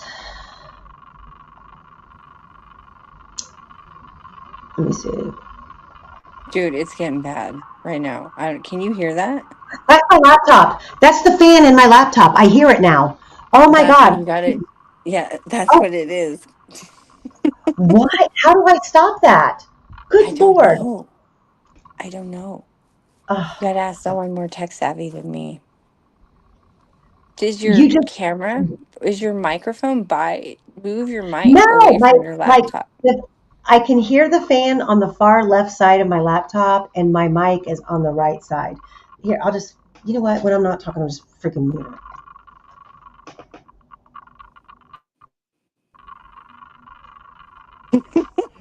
Okay. Jax just yelled upstairs. I told you, don't do it. Okay, the I'm dinner gonna buy agreement. you a new laptop myself. I need a new one, but I have to pay off our appliances, and then we just had to have a new roof put on. I'll just God donate bless. it It's to you never and write it ending. off. Yeah, I mean, this whole week has been, I took this week off to work on this case, and just let me tell you, it's been for naught. We had a whole new Roofers. roof put on, and you would have thought that like heaven and earth was colliding. Jack's about had a freaking heart attack. He's laying in the middle of the kitchen. He's drooling. He's panting like, oh my God, because they were using an air gun on the roof. And I'm like, oh, buddy, I'm sorry. And then I couldn't even let him outside because they had the whole patio covered with tarps, and they were throwing debris off the back of the house. I mean, this poor boy, this whole week has just been an emotional wreck for him. Yeah, I've had And Goldies. They get stressed out for oh, sure. he gets so stressed out. And then Breeze is like, let's play. And he's like, oh my God, leave me alone. And yeah, so, and then we had to replace our stove. We replaced our dishwasher. That's all on the Best Buy card, which I was going to buy a new laptop, but now I'm like, okay, Mike's like, we need to really pay these things off before we add that. Because when I buy a new laptop this time, I'm getting one that has mega capacity. Anyway, we don't need to talk about that. Number 12, independent review of this agreement sought by the client. Wow. Post-conviction counsel drafted this agreement. So Kara and Michael are taking full responsibility of drafting this agreement and have advised the client to have it reviewed independently, meaning Kathy, Please take this contract to your attorney and let them review it before you sign. By another lawyer or lawyers. By signing this agreement, the client acknowledges sufficient such review has been obtained. There's Kara, there's Michael, and there's that. So nothing in there about like that Osberg can declare Rick mentally incompetent. I don't see anything about mentally incompetent. I don't see anything about media control. I don't see any of that. Huh, imagine that. Well, you know what? Maybe there's something we don't know. Well, I will, like sitting here, I will give Erica the benefit of the doubt. Erica is a smart woman. They, I'm not here to pass judgment. I'm just here to read the words on the paper. And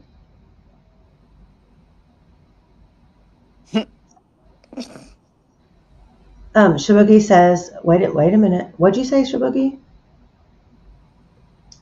This is not good intentions. He deliberately stopped the red mark right before it explicitly states no money goes to the attorneys. Huh? he's talking about the marks on the paper that the original poster made.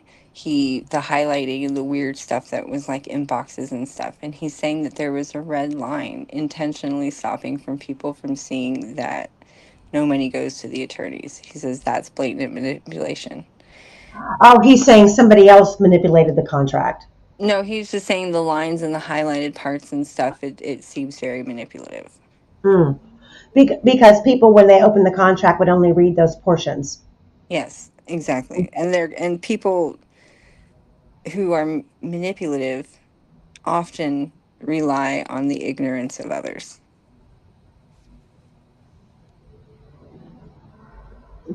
Well, all I know,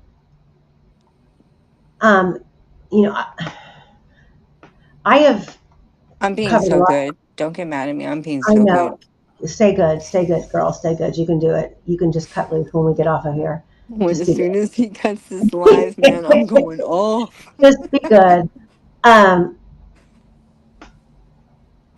um, all I'm going to say is, I've covered a lot of cases. I'm not an attorney, and I probably get it wrong. I would say 40% of the time. I think I'm smarter than that, but I might get it wrong trying to read in between the lines of the You don't legalese and want the to legal writings. But you don't want I to do fall into know, Dunning-Kruger. You don't want to fall into like I'm the smartest person in the room. Like you're too no, stupid to know you're stupid, which is, the case most of the time. no, But but I'm smart enough to know that there's things that I don't know. I know that from a lot of the I cases. also know shenanigans when I see it. That's also what I know. I'm gonna be good. I'm gonna be good. You know what? All I know is that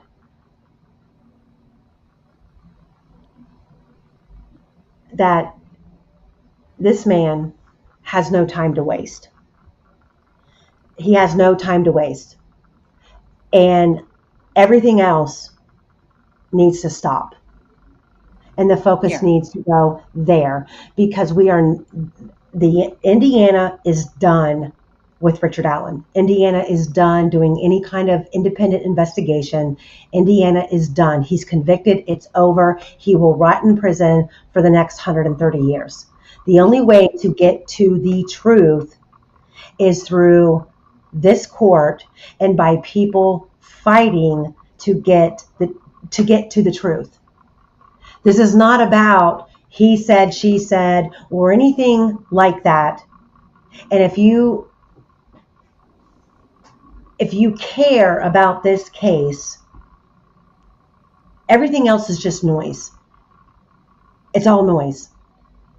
Richard Allen has two willing and able attorneys who have in writing said that if somebody better, in this contract it says that if somebody better comes along, hypothetically, okay, because I'm personally very familiar with Kathleen Zellner. And if you don't know who Kathleen Zellner is a very high profile attorney. I believe from Chicago, I think. But she's represented a lot of major high profile cases. She has resources. And when she fights for a case, and when the case is won, she then goes after the state for ungodly amounts of retribution, which then that's how she gets paid. She takes a portion of, what her client is being awarded for their wrongful conviction. Okay. Let's just say hypothetically, someone like her decides a year down the road, oh, I think that I should take on this case. What this contract says is that Osbrook and Kara would be more than willing and gladly to hand over the reins of this investigation to someone of better statute, higher statute, with more resources. All they're wanting to do is get the ball rolling so that there is not a time gap between a possibly lost appeal and then at that point, post-conviction starting. Starting post-conviction at the same time that the appeal is in progress is not worthless. If Rick Allen wins on his appeal, and let's say it gets kicked back 2 or 3 times, that the appellate attorney or the appellate court says, okay, I need, Judge Gall, you need to relook at this. You fucked this up. We don't agree with you. We need you to relook at this and give us a better answer. Okay. Well, then we've got that whole time frame to wait. Then Judge Gall, she maneuvers, she stalls, she comes up with some cockamamie story. She gives an order that is no different than her original order. Then we have to wait for it to go back. This case can bounce back and forth between the appellate court and the state level numerous times before it's exhausted. In normal circumstances, that time, nothing else is going on. When it's exhausted and the final ruling comes down where, okay, Rick, you're done. Your appeal, your direct appeal is done. Now post-conviction can start. What this is about is post-conviction starting now, the investigation, getting the ball rolling.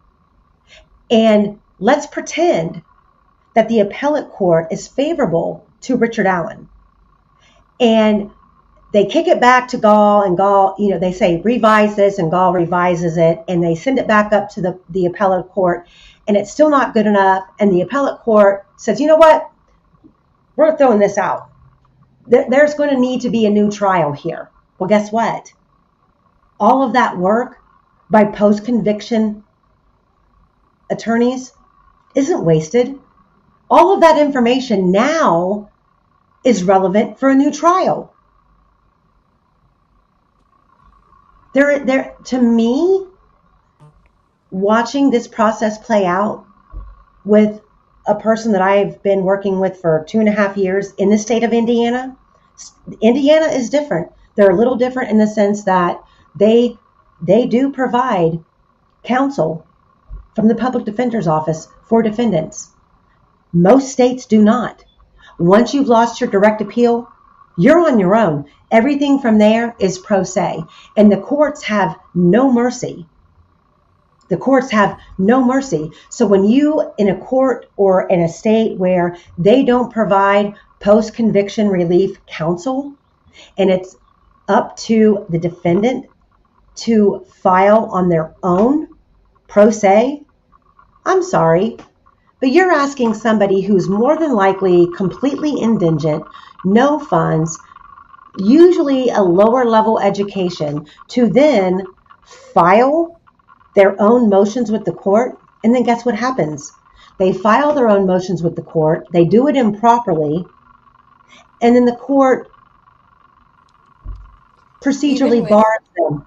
They procedurally bar them, and they say, you screwed this up, you filed this shit with our court, having no idea what you're doing. We're going to procedurally disbar you from this argument that you raised, and you can't ever raise it again.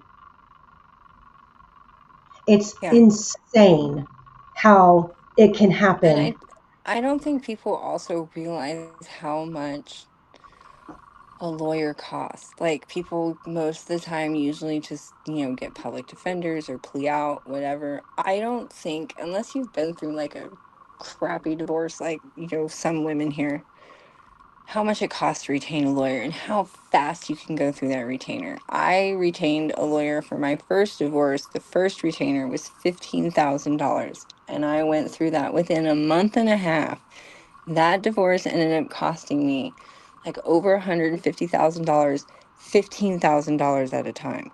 I don't think people understand how much lawyers actually cost and what is considered billable for billing hours and the cost rates of that. And a 15-minute phone call can cost you $250, $300 out of that retainer. You know what, And I just don't think Kayla, people understand how expensive lawyers are. Kayla says, I'm sorry, why does Erica have any say so? And I don't think, okay, let me put on my balance hat. I'm not saying that Erica has any say. I'm not addressing that. I've had Erica on this show. Erica came on. She discussed her viewpoint, her disadvantages.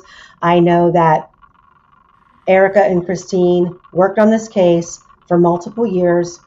They did not get paid, which is wrong. I know that Michael Osbrook has supported the fact they should have been paid. The ins and outs about that behind the scenes, I do not know, and I'm not going to pretend to know. So I don't know what her role is in this. I'm not addressing that. What I'm addressing is the words on this contract, what they mean, and what we're reading. If the way that I'm interpreting these words on this contract, you yourself don't agree with, that's fine. I just felt that it needed to be discussed, it needed to be presented, and it needed to be read out loud. So, like I said, out loud kind of changes things for some people. It does for me. I'm one of those people when like I'm doing things like I can read it, but I have to read it, I have to write it, and then I have to read it out loud. I just retain it better that way. Um, so I I'm not don't know. Fiend. I would just like to say Fiend, I'm not. I just have been told I have to be good. She has to be good. I have to be good. I have to. Otherwise, oh my God. Yeah, she has to be good. I have to be good. I promised I would be good. I'm a crazy redhead, dude. I got a mouth. But I'm being good. I'm being so good right now. Um, so yeah, I mean, I mean, we've read through it, we've talked about it. I don't know. I know that I've read that Kara has pulled herself. She said she's done.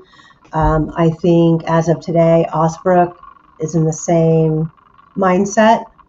And, I can't blame them. They're two very active attorneys that when you are willing to take on a substantial workload that this case is going to require, you have to be able to plan your next moves. And you can't sit in limbo for a month or two while you have other clients needing your help. You can't take on another case that's going to take up 2 or 3 months of your time when you could be possibly taking on a case that's going to take up 2 to 3 years of your time. So I think that, right now where they've offered, they've put their best foot forward. I don't see anything in this contract that we've read here today that is ambiguous. I don't know what's gone on behind the scenes. I respect all parties involved. However, at the end of the day, I feel the one person, the three, no, not one, three people who have lost here today. Yeah, And there is Carol all of worked. this. Hasn't Carol There's, walked? yeah, yeah, there's three people who have lost here in this situation. And when I think that everybody only wanted to do good, and that's Abby and Libby and Rick. So that is my 2 cents worth. And it's, I just feel like at some point, Rick's bad luck has to turn around. Like, and these two little girls,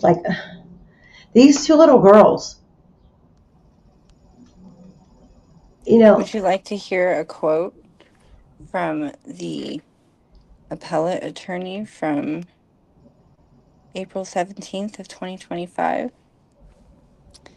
From, what's her name? Stacy Uliana? Is that how you say it? I don't know. Said, all I could tell you is that an appeal is a pretty straightforward and it's not really an investigation process. We are waiting for a transcript. Once we get the transcript, we will read through it and take it from there. As she said, this is a straightforward process. I asked about public facing post advising people to contact appellate lawyers if there are any questions. She says, I don't want to get in the middle of all this. It seems like a distraction from what I need to be doing. She added about the post, I know is out there. You're not the first one to have contacted her about it. So that's the newest from the appellate attorneys as of Mm. today.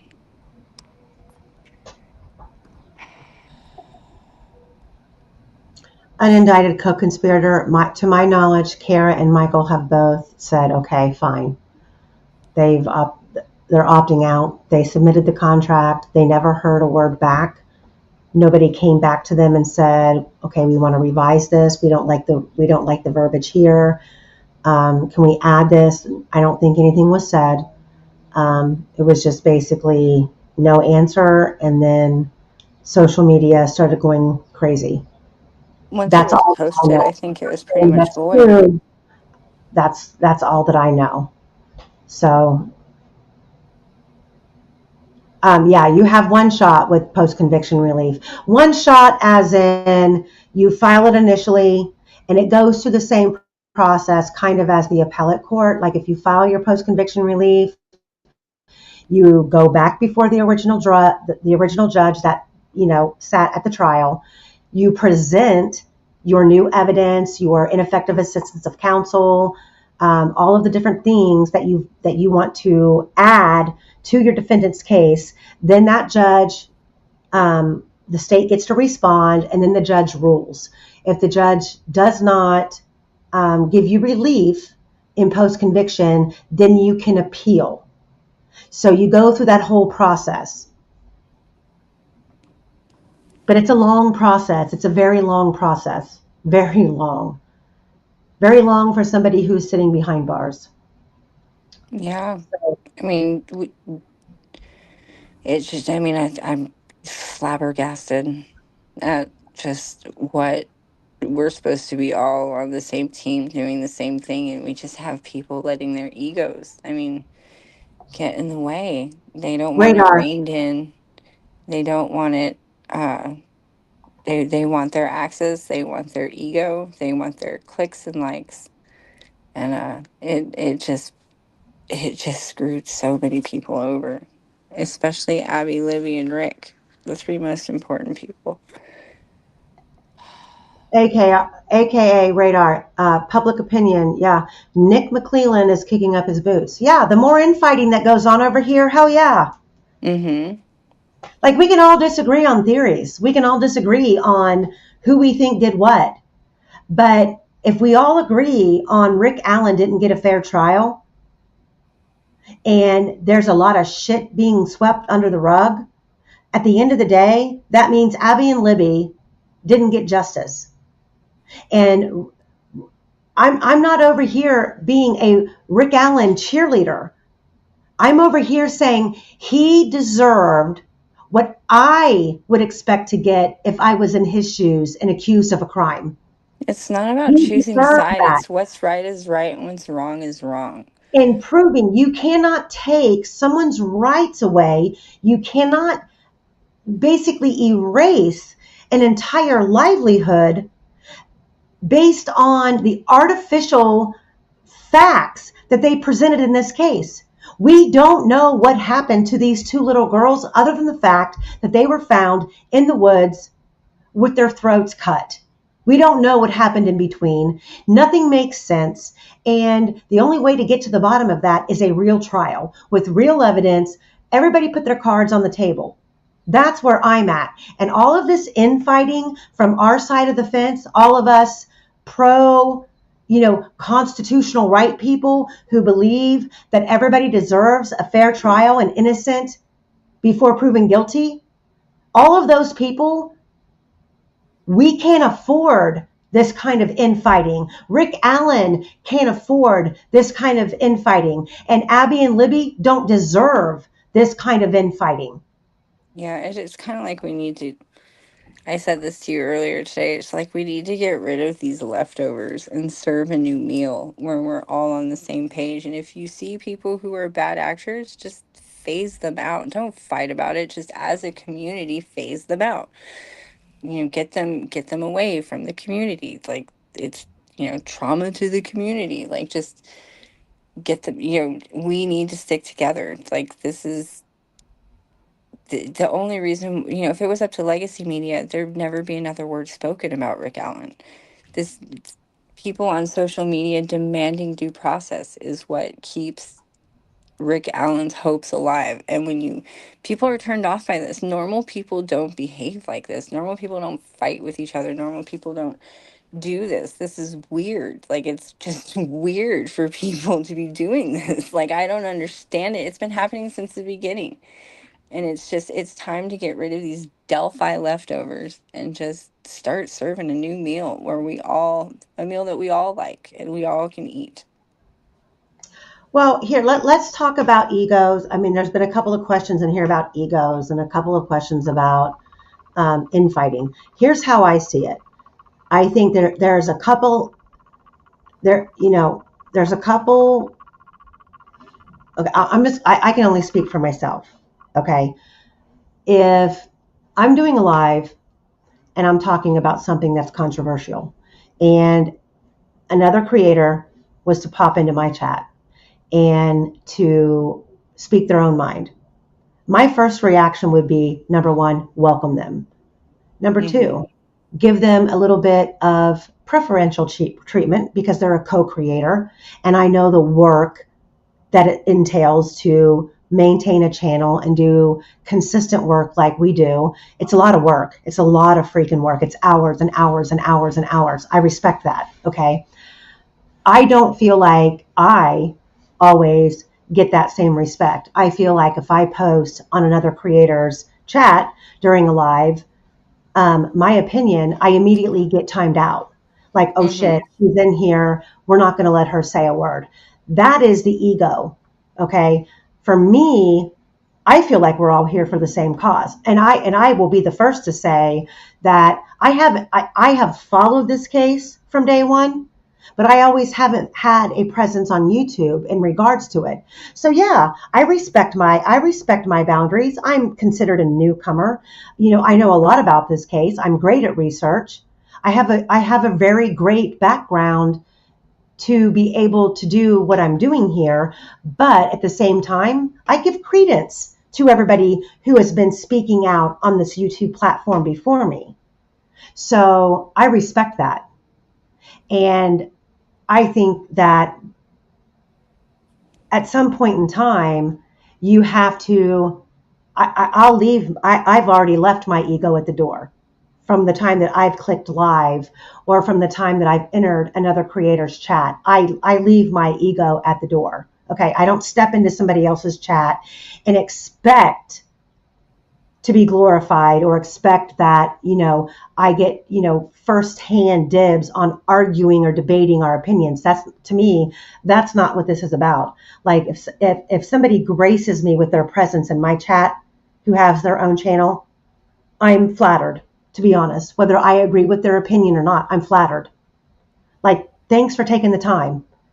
Thanks for respecting the work. Whether you agree with it or not, thanks for respecting the work. That's what I mean by egos.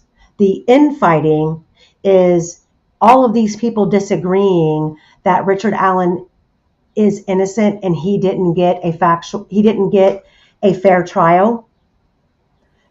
For all of us on that side of the fence now to start to pick each other apart, and point the finger and continuously make public posts about this person or that person or this person, that's not benefiting the cause here. It's I not. think that it was a way to get attention for so long that they don't know how to get attention any other way now. No, it's Mavhawk, it's more than that. It's not just those. It's more than that. It is, you know,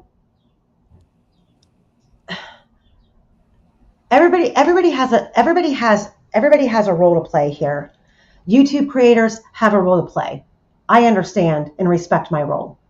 I would never ever feel like I had a right to step in and supersede attorneys when it comes to them advising their client Over a and disagreement, over especially a not disagreement, even based on and then any. attempt to expose the whole situation. I respect my role. Okay, I'm a YouTube creator, but I also have a real life.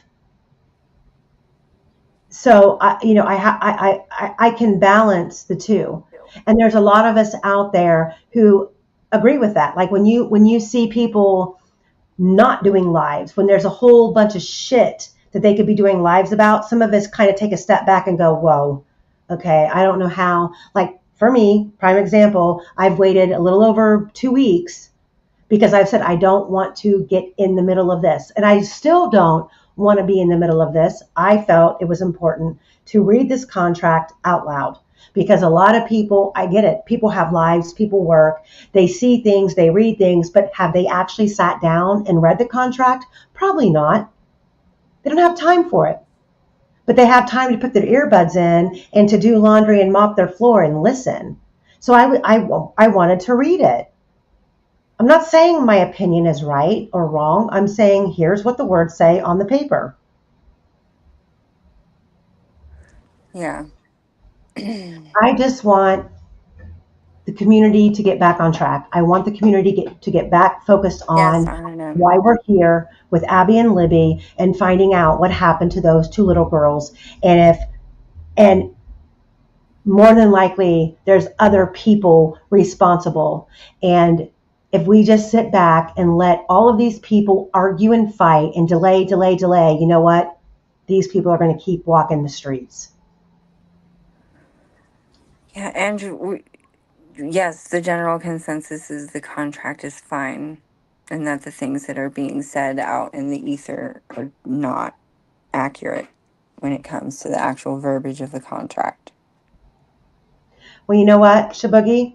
I agree with you to a certain degree, but you know what? There's no stronger voice than the voice of the people when it comes to government, when it comes to courts, when it comes to the state level senators and your public officials.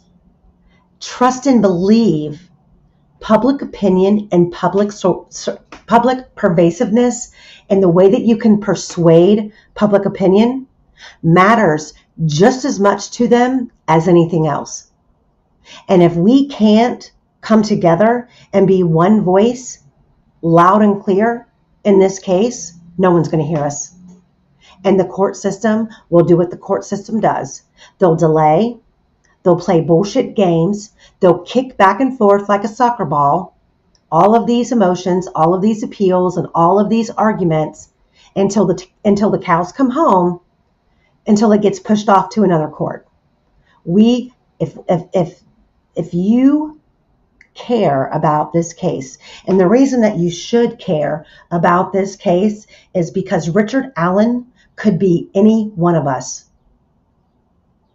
And you are seeing, there's been a lot of cases out here that you hear wrongful convictions, or you see on, the front page news where somebody was exonerated by DNA, or someone was exonerated and they got a nice little chunk of change because they lost 20 or 30 years of their life. But most of those cases, the majority of the public has not paid attention to. This is one of one of.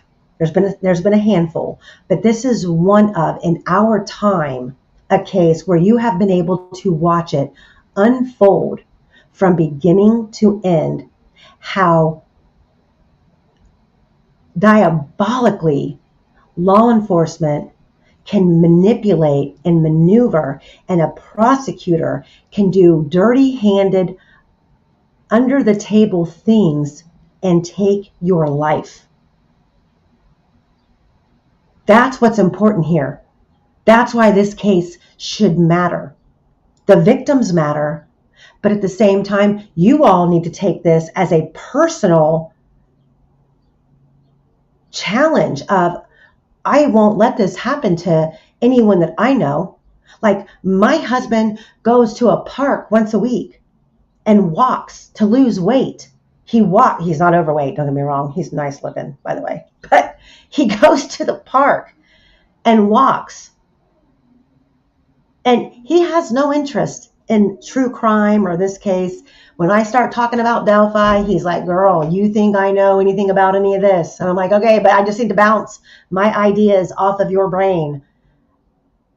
But I think about the fact, and I tell him all the time, do you realize that you could be out there walking one day and something happened, and because you were there by yourself and you have no one around you, that you can be accused of something so fucking horrific? Oh, that ain't gonna happen to me. Okay, well, you know what? It happened. It's happened. And that's why it should matter. Any place, any time, here, now, in the future, any of us can be accused of something that you never anticipated, that you didn't catch on camera, you didn't document. And because of those things, you are now exposed to being a guilty party of a crime that can put you behind bars for the rest of your life. That matters.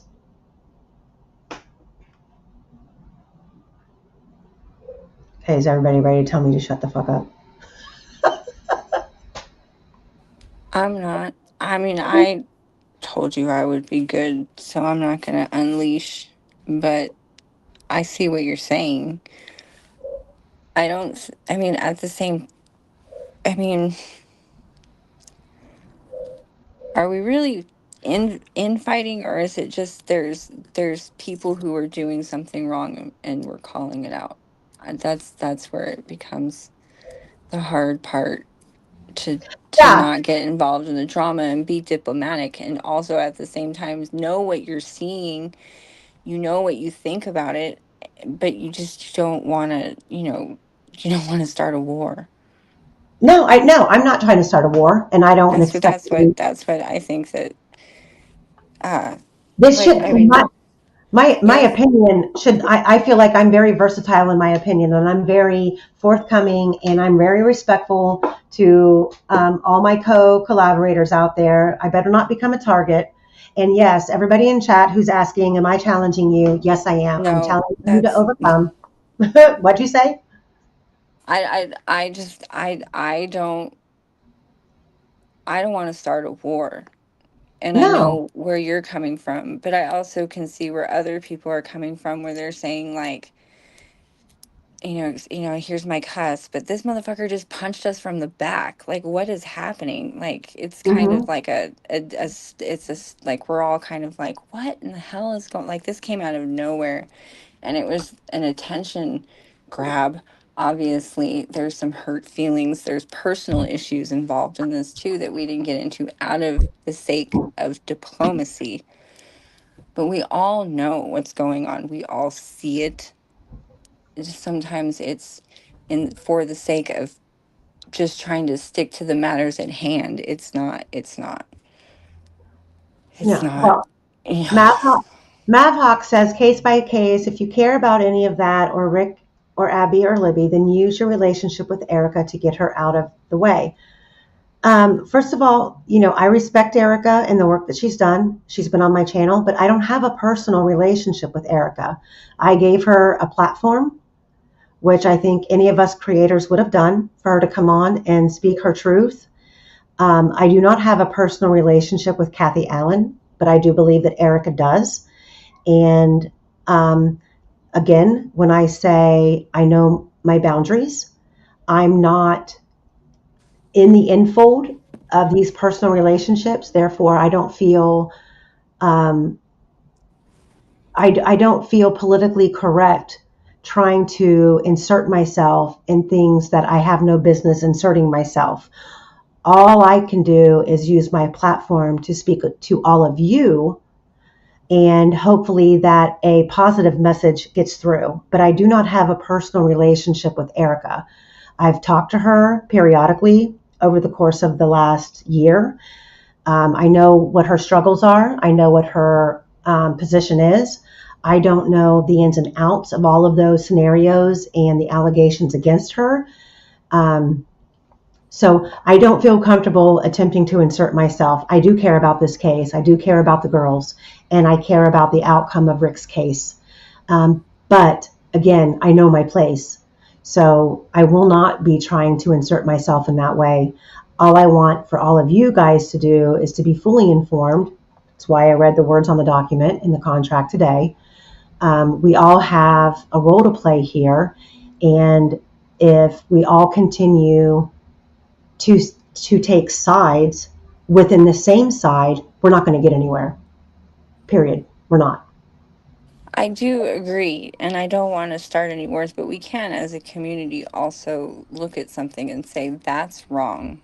It's hurting people, and I don't like it. I'm not saying that's what we should do here, but I'm saying it's okay to see something and be like, no, that's wrong. I don't like it. Do you know what I mean? Mhm, Am I being mhm. aggressive? No, no. Okay. I mean, I think that everybody's coming into this, everybody in this case is here for different reasons. Everybody here has a different angle. They've all had different experiences. But, we are at a threshold right now where the trial itself is over. The case has been decided, and we're not satisfied. And to move forward and to get the answers that will, and you have to ask yourself, who are we? Are we required to be satisfied in this case? All I can do is weigh that against the value of life of two little girls. Do they And I deserve? think, and I think also, even if, an appeal goes through or post conviction relief goes through, we get a new trial and Rick is exonerated, I still don't think that we're going to get all the answers that we want. I just don't. I think that we can sit here and go over it and over and over and over it. And, we'll get a lot more answers that we didn't have before. But I don't think anybody's curiosity is going to be completely quelched by Mhm. anything at this point. Right. And personally, I feel like me overstepping my boundary. I could pick up the phone and I could call Erica. I could pick up the phone and I could call Christine and say, "What the fuck? What's going on? Give me your version." The thing is I don't want to get swallowed up in all of that, because I can't control all of that. My opinion, I can fully admit, probably will not, make a dent in what is transpiring behind closed doors. All that's going to do is distract me and sidetrack me, and being able to come here on this platform and speak evenly about what's happening and how we as a community can better approach the situation. It's Yeah, not a my matter of conspiracy theory brain, like, it's not a matter of not wanting to get involved. I mean, I think I understand, and I'm right there with you. Like, I'm here on your channel. This is your channel. Like, I'm gonna be as measured as you say I have to be, and I'm gonna do that. But at the same time, I'm also like a crazy redhead who sees some shit and is like, "What? That's not yeah. cool, man." You know what I mean? Hmm. So I'm trying to. There is a fine line to walk. I mean, we've watched people in this case just fucking throw their life away, and I don't want to do that. I have a badass job. I'm almost finished with school. Like, I've got a house, horses, kids, dogs, goats, cows, dogs, chickens. I've got it all. I don't want to lose that over some like bullshit. But at the same time, like, what WTF, man? Like, Yeah, I mean, it is what it is. It's just a matter of, ultimately the choice comes down to Kathy Allen. She has choices to make, or she's made, and I think that um, I just hope for the sake of the whole situation um, that there's a backup plan that's stronger than the opportunity that she's been given. Because if it's not, or if there's an attorney who's offering services, I hope that attorney has the resources. And I think under this case of circumstances, I, I, I believe that Michael Osbrook has developed a reputation amongst the community as being honest and forthcoming and selfless. And I'm sure as much as we all drive him absolutely fucking crazy with information overload, he knows that he has a community that is fighting the same fight that he initially found himself in. I don't think that this was something that he woke up one day and said, oh my God, I want to be Rick Allen's attorney. I think that he got involved on certain levels and moved forward, and then slowly but surely got recruited to help. And then now this has become a passion. And I think that he knows that he has a massive community behind him.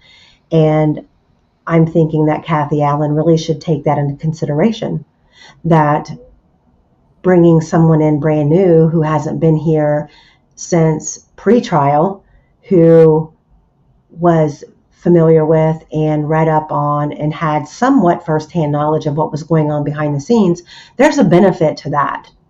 And a brand new attorney who doesn't have the resources, who's going to rely on crowdsourcing funding, they're no different than what Rick or what Osbrook and Kara are asking for now.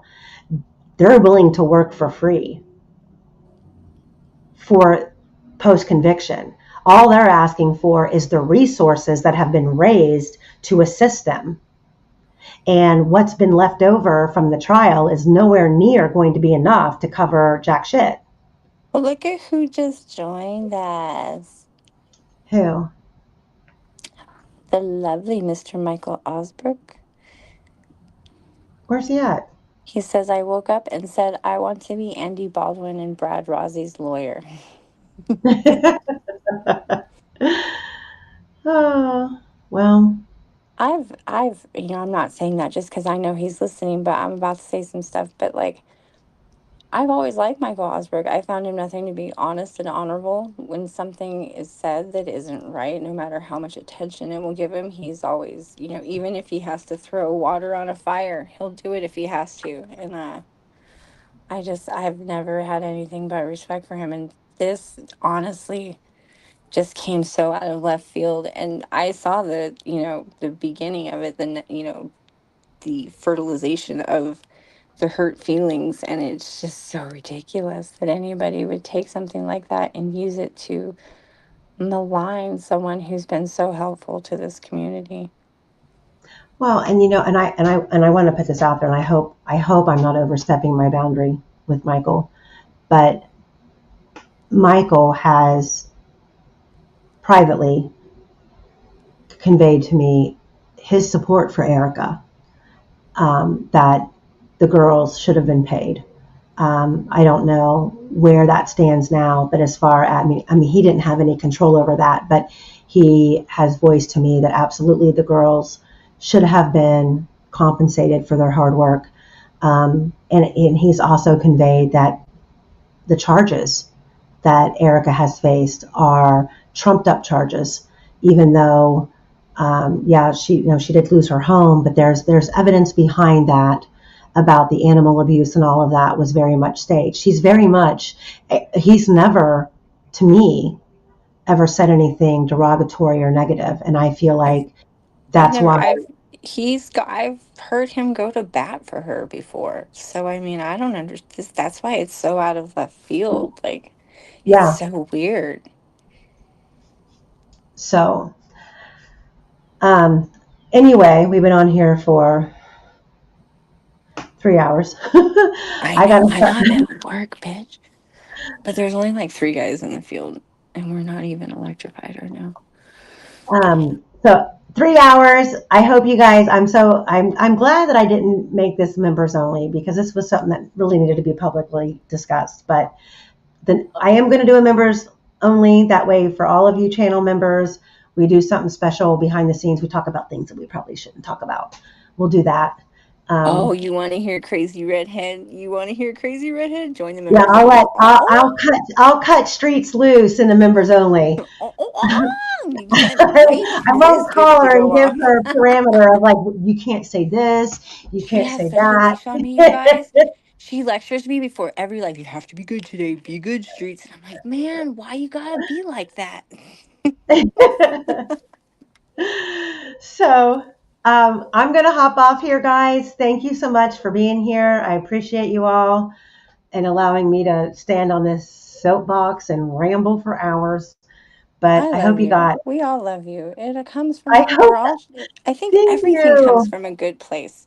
And I'm not I think I we did good try. here today. With between us and Criminality's live tonight, I think a lot of things will be cleared up because she has Sleuthy. We all know how amazing Sleuthy is. So I think between us and them, this situation should be clear to the people who had questions. Yeah, I'm looking forward to tease. Oh my Delphi God, girl. I criminality, want to you hear better it. I not want to cancel hear that it. live tonight, girl. I'm waiting for that tea. I've been waiting for the tea. She held up a Yeah, little envelope, like the little cock teas that she is. Look at what I got, and then didn't talk about it again for a week. I'm yeah. waiting. I'm waiting.